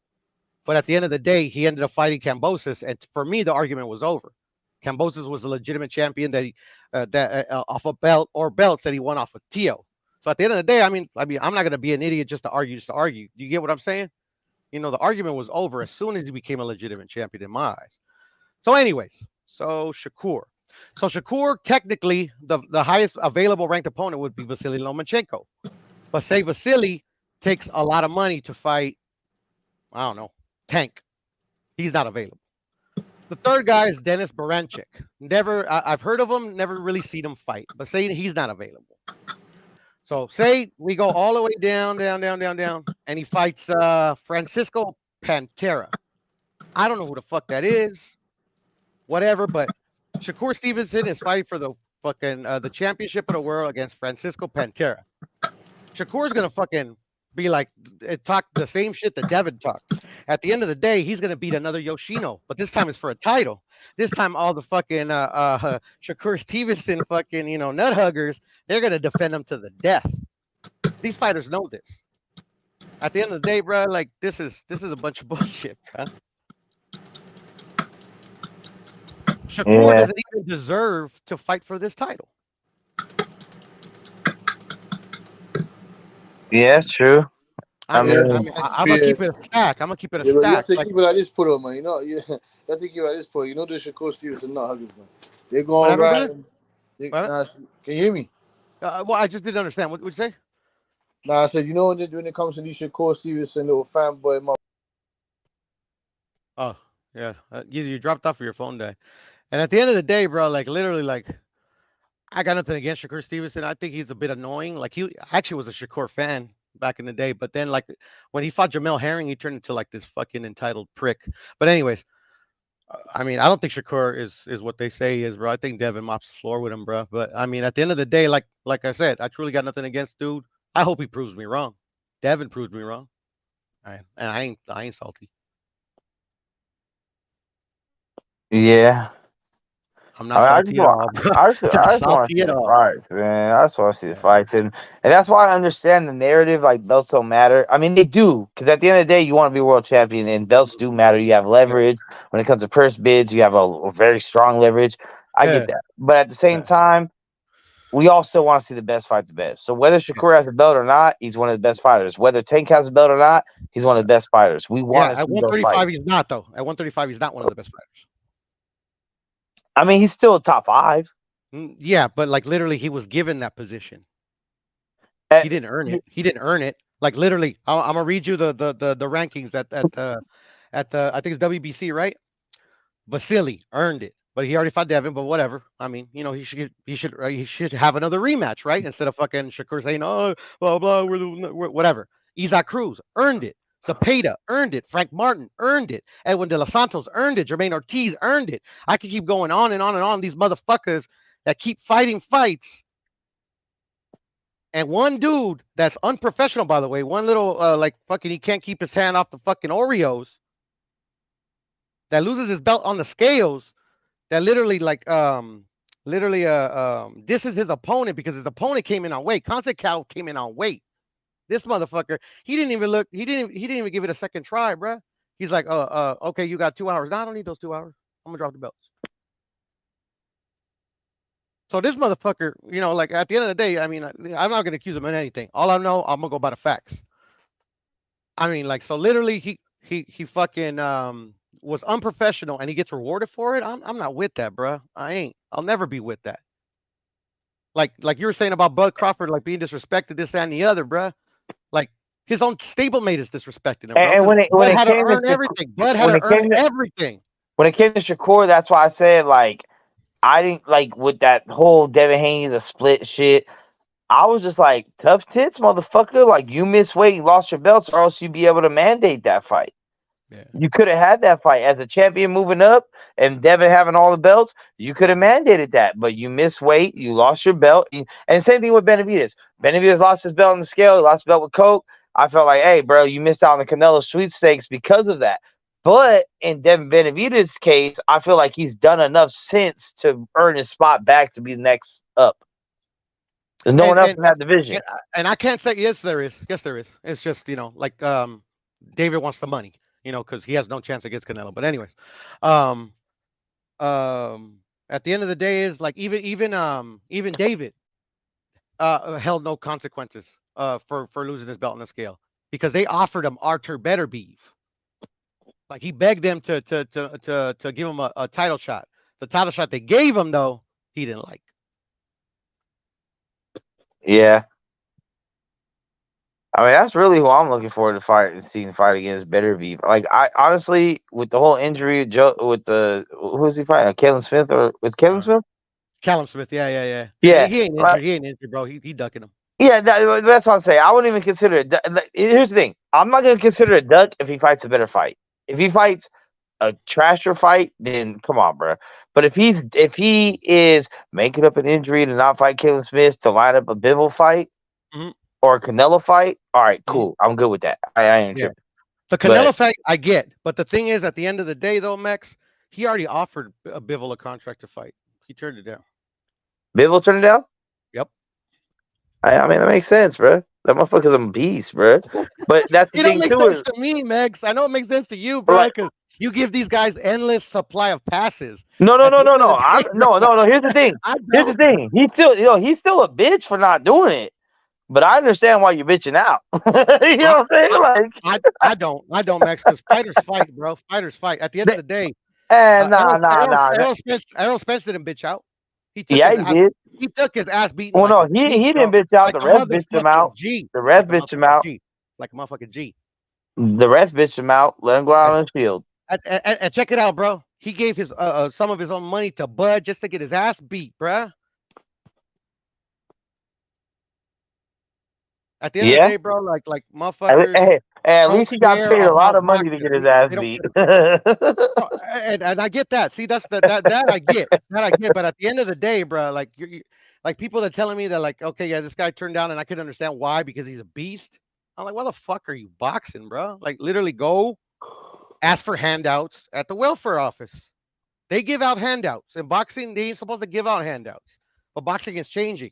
Boxing ain't like my day, where like literally they stood, like, fuck, bro. They were men, bro. Unfortunately, yeah. I mean, even boxers aren't men anymore, bro. What's going on with our society, bro? And that's what I'm saying. Like, these are supposed to be the representatives of the ultimate gladiators, bro. Exactly. And that's why I say, let them go out. Let them get their ass beat. Let them be bloody with an eye swollen, with their teeth knocked out, because that's what we paid to see. Because if a motherfucker goes through all that and somehow still wins in the end, then he's a fucking legend. And if not, he gave it his all. But refs to come in and be like, I seen you get punched 5 times, I'm cool. Nah, bro, let them. This is what they signed up for, bro. Like, no, it's a fact. It's a fact. Nobody wants them to die, and nobody, and they're not we don't trying to kill each other, and they ain't trying to kill each other. But at the end of the day, shit happens. Yeah, it's occupational hazard. It is. So if you take it back to the gladiator days, when these dudes were really fighting to the death, or at least fighting until they fucking, you know what I mean? Like, they might be missing an arm and leg, but they won. They're fighting to survive. You know, like the lion might have ripped off their arm and their leg, but they killed that motherfucker and they're a legend. They're a legend with no arm or leg, but they're a legend. And they're getting free pussy for the rest of their life, man. Just forever. Forever. With one leg and one arm and a half a dick, they're getting free pussy. they could be ugly as you, Max. They still getting pussy. You feel me? Like, you don't get uglier than that. Shit, man. I had to take that layup, bro. But I say that shit about myself all the time. So hey, bro. I'm 37 years old. I know where the fuck I'm at in life. Right. Yeah, I never got a bitch off my looks. But this is the thing, bro. Like fighters like Bud, Errol, Canelo, like a bunch of other fighters that are about that life, bro. They're gonna retire one day, and the dudes that are replacing them, I don't like what I'm looking at, bro. No, and that's what I'm saying. We're the old guards going out, and the younger ones are coming up, but they're not at those divisions. And that's why I said 147, 154 are pretty fucking weak divisions right now. We keep thinking of the times like 5 years ago, 6 years ago when it was cracking. It's not that no more. There's only a couple young fighters coming up. One of the young fighters at 47 already bowed out with Ortiz. He can't fight at 147 no more. So you have Boots, Stanley Onis, and that's it. Like as far as like 27 and under, more or less. Everyone else has been beat already. Maybe had a loss where you can see his flaws, or it's Bud and Spence, who we just saw, and we both know they can't fight at 147 really much anymore. Yeah. And then we look at 154. All the names we knew are on their way out. Hurd, Rosario, like Lubin, all those dudes are on the way out. Like they're still good fights because they're all B level, so they're still competitive, but they're not on an upper echelon of future Hall of Famer fighters. They're not that. Yeah, and at the end of the day, bro, like I've always held, even as a young man, bro. I always think it's suspect when a fighter retires undefeated, because you're not supposed to retire undefeated, bro. There's always somebody better than you, and if you haven't found that dude, like you're either not fighting enough, or like literally like something's wrong. That's how I see it, bro. Nobody except for Floyd Mayweather, but at the end of the day, bro, like I respect Floyd. Floyd's one of my favorite fighters, for me. But at the end of the day, I still haven't seen that Conor McGregor fight, and I never will, bro. Like at the end of the day, bro, I've been defending fucking Floyd, and this is before YouTube existed. And then I'm Mexican too, bro. And it's not like they're like literally in Mexico, like they love him, bro. Like you see them at the fucking conventions, the Mexicans mob him, and that's because they respect him. I'm sure they don't respect him for that Conor fight, but at the end of the day, Mexican American is a whole different thing, bro. Like, because we're in America, bro. Like we're literally like they want us to hate each other, bro, for some reason, man.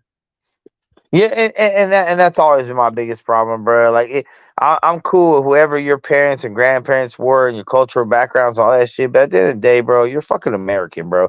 If whatever old country your grandparents came from and America getting a war, I know which side you're on, so stop playing, bro. You're on America's side. You're not from China. You're not from Japan. You're not from Mexico. You're not from Zimbabwe. You're not from none of those places if America chooses to go to war with those places. So stop playing.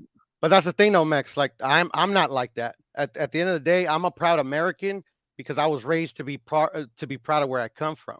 Yeah, with Mexican descent. America, bro. For Mexicans, only calls us American when it's convenient for them. Yeah, there's already been more than one time where they fucking kicked us out, this motherfucker, and we were born. And I get that, and I get that that's where the tension's at, and with some other races it's like that. But for me, it's like just dispel that, fight back against it. Yeah, there's gonna be people that are gonna be like, go back to your country. You ain't fuck all that. Yeah, no, that's when you fight back. You put your flag in the soil and you say, motherfucker, I'm just as American as you. Suck my dick. But they don't care. Like the I don't know if you ever heard of Operation Wetback and the Mexican repatriation. Like motherfuckers that were born here saying the same thing you're telling them. They telling the cops that. They're like, I don't give a fuck, Mexican. You gotta go. Yeah, and that's crazy. And that's what I'm saying. I know when it comes to me, anytime I see that shit, I fucking call it out. I don't let that shit slide. Never, bro. Like, then why you let it slide when Donald Trump wants to do this shit? No, he illegal immigrants. No. He illegal. At one point until like literally, thank God they fucking either convinced them otherwise, or maybe they're just like, we'll do it later. He wanted to get rid of he wanted to like people that are like I was like my parents were born over there, but I was born here, so I have American citizenship. The first generation. He wanted to get rid of that. That's first generations. He wanted to get rid of first generations. No, he wanted to get rid of first generations of motherfuckers that are born in this country and are American and get the rights of every other American. No, I don't agree with that at all. No, I know, but that's and I don't agree. And I don't agree with any immigrants that came over here and got their citizenship the legal way. Like, fuck it. Even if it took them 15, 20 years and they were illegal for 15, 20 years, but eventually got the papers, and fuck it. I mean, you're here, bro. Like, Yeah, but they count that though. Like literally, like my parents, like they're the scum of the earth because they didn't come here the legal way. Yeah, I mean, I don't know about that. I have mixed feelings about that because on one hand, I'm like, they came here for a better life, right? And then on the other hand, it's like, but you did it illegally, which I can understand because, you know, my background a long time ago when I used to sell drugs, like I know selling drugs is illegal, but I was trying to make my life better. So like, I get the argument where it's like, look, I had to do what the fuck I had to do. You know what I'm But saying? they don't So care. They don't care, bro. At the end of the yeah, day, like I read Donald Trump released like a statement, like it wasn't too long ago, and I showed it to my other buddies, man. I'm like, this is worrying me, bro. Like that the thing I was telling you about Operation Wetback and like the appropriation back in the day when they sent a lot of like Mexican Americans back to Mexico where they don't know, like a lot of them didn't even speak Spanish. Bro, Donald Trump was talking about like that's one of the first things he wants to do is reinstitute those policies. I'm like, what the fuck is going on here, bro? That's what I'm yeah, I telling you, mean, bro. I'm a proud American, bro, because I'm proud of where I come from. But at the end of the day, bro, like I always say Mexican first, bro. see, I mean, Always, I just don't always. have no, and my thing is, I mean, just me personally, when I was younger, I was proud of, not proud, but I was very interested in my Mexican descent, where I'm like, okay, I know my grandparents from Mexico as far as one side. The other side, I don't know. But I was like, yo, I want to know more. I want to learn Spanish. I want to know this. But living Mhm, in San Diego and going to mhm, Mexico every weekend and all through the week, they let me mhm. know very quickly. They do not consider me Mexican. I am not I at know, home. I am I not know, coming back. I'm a fucking American, just like the black dude I'm with. That's I, it. bro. I know. I lived in Mexico for 6 years, bro. I caught fades all the time because I can't stand a motherfucker. That's why, like, I can't stand a motherfucker, and I will never tell a motherfucker that. And if I do ever do that for some reason, I hope I get my ass beat. I'll never tell a motherfucker who he is. At And the end of that's the the day, thing. Max, I And respect I you. tell I people, respect you. If you ain't about that life, that's cool. and I tell But I people just hope you're cognizant who that they don't consider us American, who bro. who's better to tell me if I'm Mexican or not than people that live in Mexico that are actually Mexican. So if people in America that don't like me are like, "Oh, you fucking Mexican," and I'm like, "Yo, all right, fuck you." But then when I go to Mexico and they're like, "You fucking American," I'm like, "Wait, so this is where Mexicans are actually from?" And they don't consider me Mexican. So I don't give a fuck if another American tells me I'm Mexican. If the Mhm, people of Mexico say no, you're not, then I'm mhm. not. That's Yeah. it. No argument. No, there is an argument. That's the thing. Like literally, they're trying to take something from you that you can't take from yourself. You'll never you're where you come from. You can't throw that away. It's impossible. It is impossible. It don't matter how much you want to. It doesn't matter. Like fuck. I seen your face. I'm brown, bro. I can't rub this brown skin off my. I can't. If I wanted to, I Yeah. couldn't rub the brown off of it. And at the end of the day, my daughter, because my wife is Mexican, but she's like white as hell. Like at the end of the day, it's just not about the color of your skin, it ain't about where you come from. It's like there's no way they can't rip it from you ever. That's why any motherfucker that wants to tell you, Mex, you're not that, you're this. I'm like, the fuck? What are you talking about? Like literally to me, Yeah, that's the I know biggest what the diss in the fuck I world. am.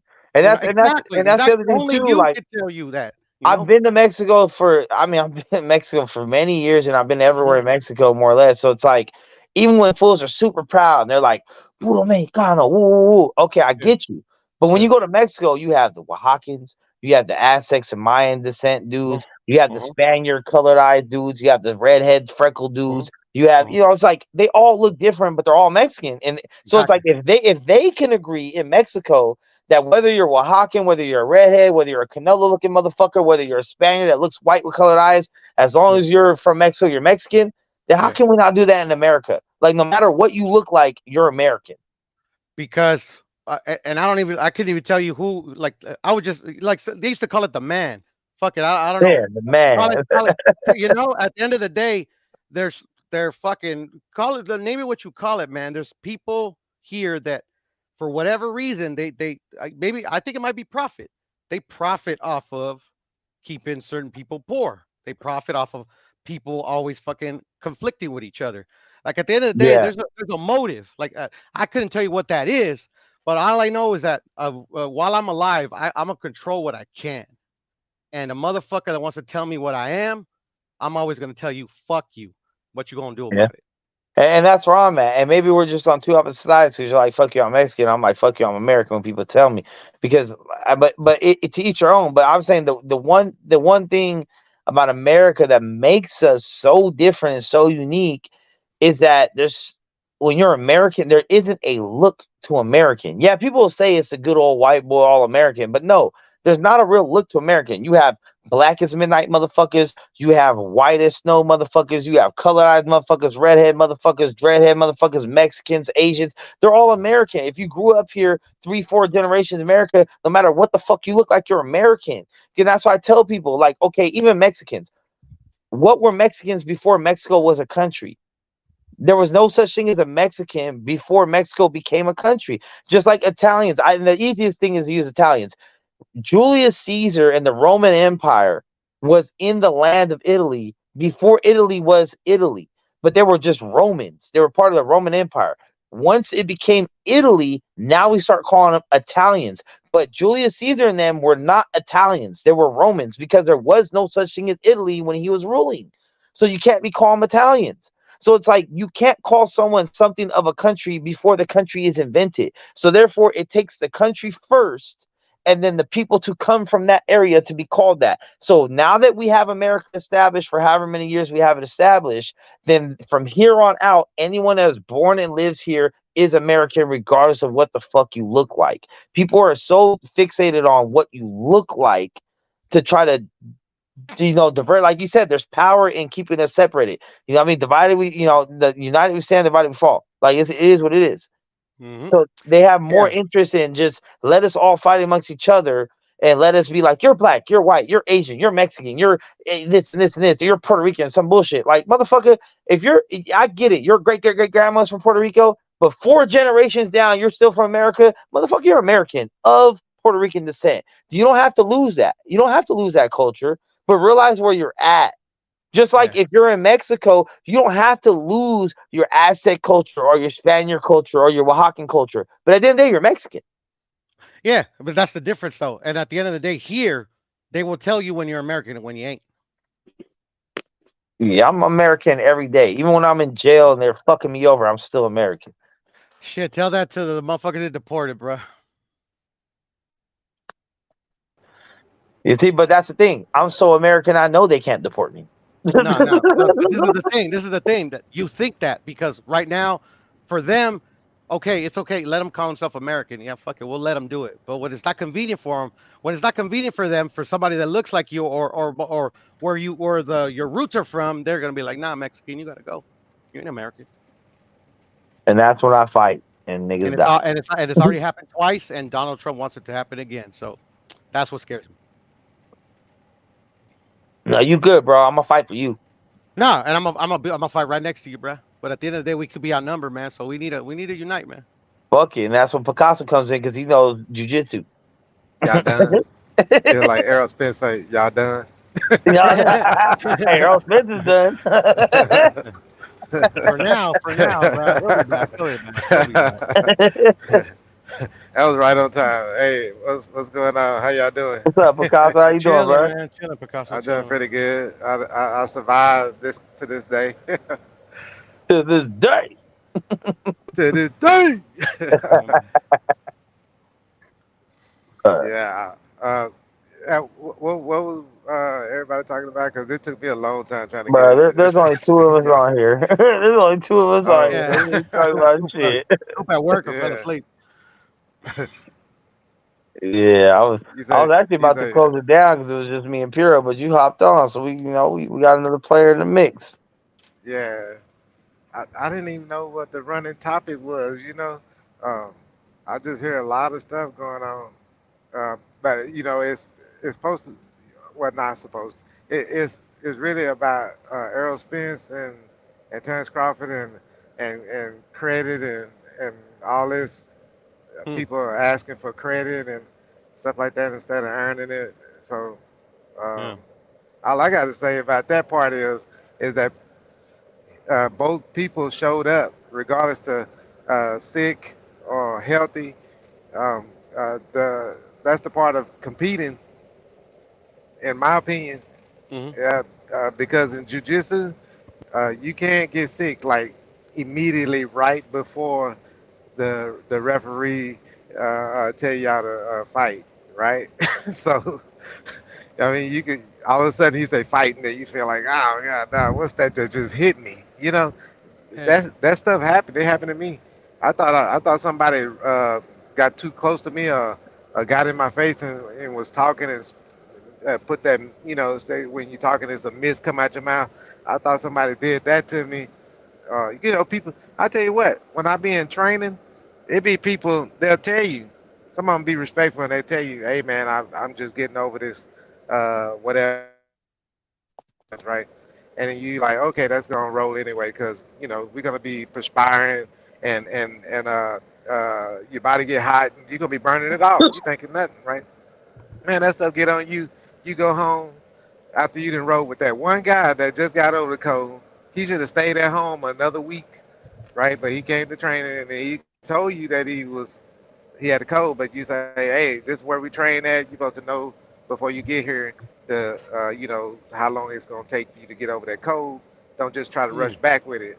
And he came back with it. I decided to take the training with him, and then next thing you know, I go home and I got the cold, and and now I gotta know when to come back to the gym. You know what I mean?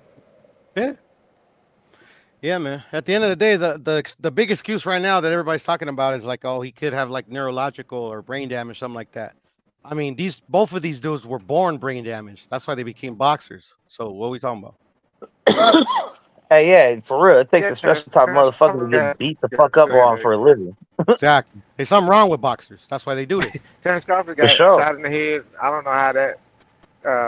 Yeah. I see. We see how it turned out, right? We see how he Yeah, acts exactly. and all that good stuff. Yeah. Earl Spence, he been in wrecks and stuff. So both people had trauma. I wouldn't even try to balance, go tit for tat and say, hey, even I been in wrecks and accidents, been bounced around in the back of a truck while the guy went to sleep up in the front. But been in my own little car accidents and all that throughout. Like, been hit on my side. Like, I was in the passenger seat, and my brother was making a left turn. This big ass Bronco come down the hill and hit my side, knocked me in his lap. And I'm spitting like grass. And you all right? you know. And all I wanted to do is get out and fight.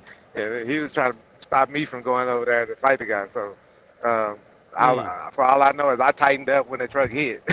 And then knocked me over there, hit my shoulder. I wasn't even thinking about shoulder. But the thing is that we walked away from that. Police never showed up, nothing.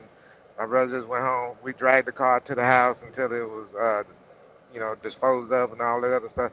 But I've been hit. I hit my head accidentally by just doing normal stuff. I get in and out of the truck, get in and out of my car. I had the door. It was a windy day. I was standing on the ledge of the truck and putting up an antenna at the time. I don't even put up an antenna no more because of this. But I was standing there and the wind was blowing, and I'm not even thinking about it, man. That wind caught that door, slammed that window, hit me. Bow! I was like, woo-hoo-hoo. I thought I was gonna get dizzy and fall off, the truck. But I was holding on, and I was like, damn, if I can make it through that, then. If I get hit by somebody, they're gonna be looking at me like he's still standing. Right. We go through shit every day. We bump our heads. We probably get concussions. And I was in the medical field at one point in the military, so I had to study this stuff. You know what I mean? So Yeah. The contusions, concussions, fluid in the brain, all this stuff can happen to us any day, any time of your life. I just wouldn't. I wouldn't say it's worthy of an excuse. I say you have to notice it. Um, it. You have to actually see it to say, okay, Fuck all that's what that. that is. I would be more open to hearing that if it was a narrative before the fight. If it even got mentioned one time by one person, just one person. I don't care if it was a janitor at the gym. If one fucking person brought it up before the fight, and we've been on panels for months with the biggest fans, no one said, you know what? I think he might have a little brain damage, but we'll see going in this fight how. And then later they could be like, yo, I told you, but nobody mentioned it at all until he got his ass whooped, and all of a sudden, here comes 105 excuses. No, I heard people outside of the team mention it, like what is his name, Tony Atlas. See, When he said but it, here's I was another like, thing too. Like, guess what? Whose fault is it? That motherfucker yeah, drove drunk. That motherfucker drove drunk. He decided to drink, and get in a fucking Ferrari or a Lambo, or whatever the fuck it was, and go 100 miles an hour, and something happened. Now the other wrecks, if he wasn't at fault, then that's unfortunate, and I understand that. But the big one where he got thrown from the car and all that shit, that was 100% his fault. right. It's not our fault that he chose to be a drunk driver. Guess who didn't choose to be a drunk driver? Bud. Yeah, they did different things in their lives. So to compare them, you never know. Bud might have drove drunk. I'll put that on him. But sometimes, like Oh shit. say if I drank something and I drove somewhere and I saw that I almost got killed or in trouble or whatever, and I said this is the last time I drink, and that was it. That could have been Bud, but um, it's a lot of stuff behind the scenes. Yo, and I put the same energy with Bud. Whatever Bud was doing in the streets, being Yeah. whatever he was being, and he got shot in the back of his fucking head, that was on him. And like you said, maybe at that point he got shot in the back of the head. He said, "Hey, I'm out this game. I'm concentrating on boxing. I'm not doing this street shit no more." Then good for him. You know what I'm saying? Exactly. But at the end of the day, if something comes up later, like if Bud, so let's say if Bud would have lost, and been like, "Oh, it's because I got shot in the back of my head. Like, y'all don't know how that is, man. You ain't never had a bullet in the back of your head," and we can be like, "Oh yeah, that's true. That's true. That's true." At the end of the day, it was his fault. You know what I You know, said for about living the life he was living. You know what I thought about that? I said, I looked at their history. If he was consistent, doing, you know, beating people the way that he was beaten, and then up until that fight, then somebody may brought that up, then I would be like, it's over and done with now. If he want to make the rematch to say that was the problem, because some people get over some things and heal from some things. So um, I wouldn't even say that each one had an excuse. I just say, hey, they made the fight happen that the people was wanting, and if there's a problem, that's why you got rematch. Yeah, I mean, I'm like, I knew going into it, I was like, look, only one dude has a built-in excuse, and that was Earl. Earl had well, he was gonna move up to 154 anyway. Well, he hasn't been active for a year and a half. The car accident. He had a bunch of shit where it's like, well, if he loses this fight, it's all these reasons, right? But then it's like, okay, if Bud was to lose, what could he blame it on? Could it be the weight? No, because supposedly he's a smaller fighter. He moved up 140. He's light in the ass. So why could it be the weight? Could it be he was inactive? No, he fought David Evanesian in November. Could it be? Like Bud didn't have a built-in excuse of if he lost, the reason why he lost. But Earl had a bunch of them, and then here they come, and no one used them beforehand. No one used those excuses. I've been on these panels, bro. I done got all kinds of threats. I done got all kinds of "fuck you, you a bit," all kinds of shit just for picking Bud, and nobody had an excuse going into it. Everyone was 1,000% confident. There's motherfuckers on these panels that lost thousands of fucking dollars because they were so sure Earl was gonna win. But when Earl loses, 1,000,005 excuses. Now, to their credit, there's a couple dudes out there, and I want to give a shout out to the two biggest dudes I know, KO, Knockout Boxing, and my boy Steph, the Stash. Those two dudes took their defeat humbly. They took everything that came with them, all the shit talking, all the shit, and all they had to say was they lost to the better man. They lost to the better man. They didn't say they lost to the better man, but the weight. No, they didn't say they lost to a better man, but the crash. They didn't say, oh, they lost to a better man, but he was inactive. No, they just said, hey, y'all right. You got it. He got that. And that's what I appreciate, bro. Like those people. But for all those other motherfuckers, people that never came back to the panel, people that call motherfuckers a bitch, people that start talking about people's lives and children's and they're gonna kill them and they'll fuck them up and they're fucking stupid at like all that shit. But then when Earl lost, now those people aren't even on panels. They ain't even popped up yet. We ain't even seen some of these people. Ben Israel, bitch ass nigga. Like we ain't seen a lot of these motherfuckers pop up. They are hiding right now. They might have killed themselves. They might be hanging in a closet somewhere for all I fucking know. But don't start with excuses now. If anything, at least hedge your bet ahead of time. Even though I look down on that. At least hedge your bet and be like, you know what? I think Earl's going to win, but it might be tough because he's been out the ring for a while. It might be tough because he ain't making the weight. It might be tough because of the car crash. And then later you'd be like, oh, yeah, I told you. Okay, at least that. But all these people were motherfucking sure. They were ready to bet their pink slips, their deed on their house, and their firstborn child on Earl beating this motherfucker. And then when he loses the way he lost, oh, it's a million reasons why he lost. I can tell you this. I had Bud winning. I mean, not Bud. I had Errol Spence winning because I remember last time I was on here, I always came on and said that, and it was like a year ago probably, right? I said I like Errol Spence style. You know the way he's boxing because for some reason I kind of adopted it in my head because I was like this style right here is just breaking people down and I was going off that Olympic pedigree and everything and I think that's still there. I think he had a bad night. That's what I say.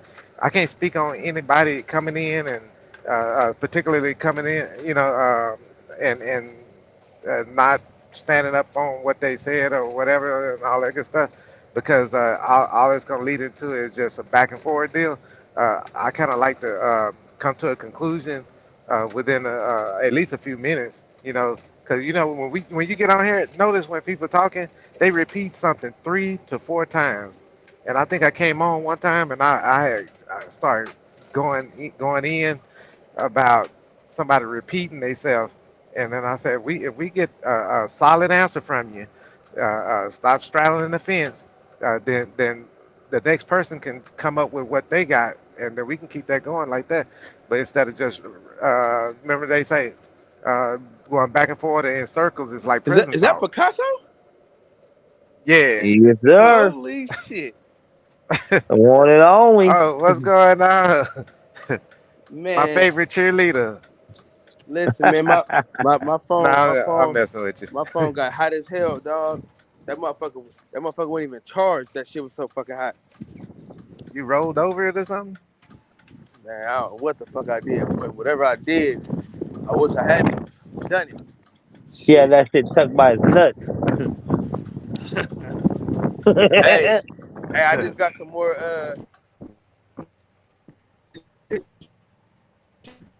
What? Lit, dog. Nobody heard you. You broke all the way the fuck up. Oh, I did all the rest of the pictures and the videos and shit. My TikTok fits to be lit. Good, bro. I'm just happy you finally fucking did a little bit of work while you enjoyed yourself. Just a little bit. Here and there we get the opportunity. A quick 2-3 minutes with a motherfucker that's gonna make your channel pop, bro. Like, that's it. I know you didn't take much time. I seen you ask like everybody pretty much a question or two, and then you let them have it. They all right. I'm not trying to get too much of your time, and that's how you do it. Motherfuckers already fuck with you. You only asked them a question or two. You took up 30 seconds to a minute at a time, and it was out. You know what? I like Kyle. I like the way you interview. When you don't you're not out there giggling and laughing and trying to get on kiss a person's ass, to get close to them or whatever. But it seemed more like you genuinely want to walk up to them and speak and then say, hey man, what do you think about this? Or whatever, I don't really like to just shove my phone in niggas' faces. Yeah. That's just something that I just can't do. And I'm not gonna chase you down for an interview. I ain't doing that either. So it is what it is. You know what? When I was in the gym, I was around people that were celebrities. They was actually training and I was training with them and and they were going off to the WEC, the UFC, UFC contender, whatever, or a bunch of other names that y'all probably haven't heard of because they were local fights. But um, I've been around all them people for years, just training, and I never even before then, I never just got overwhelmed with celebrities and stuff like that. But um, because I've seen some other celebrities, you know what I mean. But when I got in there with them type of celebrities, I mean, they not celebrities. Even like Blu-ray, I seen Blu-ray 5 years before I actually started talking to him on in person. You know what I mean? I met him 5 years at the park. I was jogging and running for a tournament. You know, I was getting training for a tournament, and he said, "What? Why you?" He asked me. Him and some other dudes had their shirt off. I told y'all this story. Yeah, they had their shirt off over there at the park, and it's on YouTube on top of that because that's how I recognized. I was like, "That was the dude over there," and then I was like, "Oh, that was." I didn't know who that was, you know, but he had asked me what gym I go to and all this and what I do. And I think he asked me that because I think he was trying to. He said he wanted to get into the something like that, or have somebody teach his son that. You know what I mean? So, uh, but it wasn't clear to me that day. That day, I'm running around there in another zone. And then when he asked me for a number or something like that, I said I'll give you my coach number. That way, if you want to join the gym, then you can call him. But I can't. I tell you what, I had yoga class at that same gym, right? It was a dude saw me in my half of my uniform, and he was like asking me what I'm doing. I told him what to do. Then he was like, "Oh, I'm trying to go do that too." And he said, "Where, how you get there?" And then I was telling him how to get there. This motherfucker was trying to get my phone number because he was flirting with me. You see what I'm saying? So, and I go in my yoga class and I look at my yoga teacher and the dude come in there. And I look at my yoga teacher and I say, "Hey, something wrong with your dude over there?" And she say, "That's our friend." I was like, "He ain't my friend. I don't know that dude. He trying to get close to me so I can take him to the gym or whatever the hell he trying to do." But it was a sad deal that day for that. But with Blu-ray, yeah, I met him 5 years before I actually got into a real conversation with him about training and stuff like that. I ain't gonna lie though. Errol Spence gonna need to get back with him.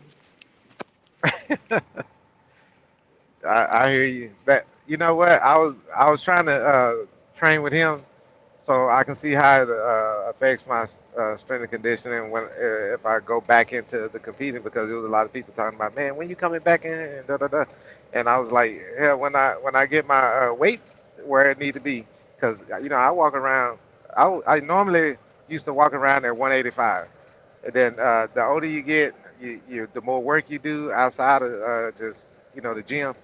I started losing my discipline a little bit and got up to 205, right?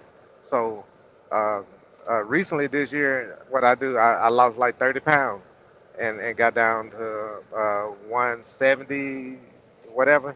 And then and my discipline went back out the window. You know what I'm saying? So because I'm thinking to myself, am I working more than I am trying to go to the gym?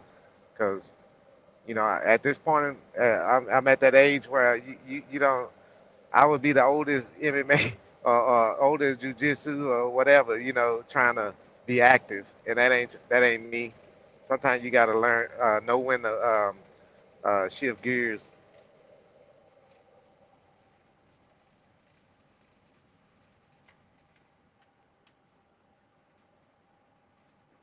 Hello,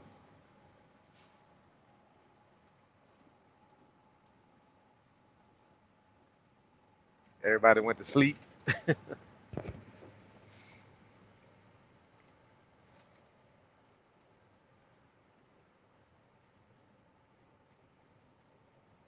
Hey, Kyle. Anybody? Anybody?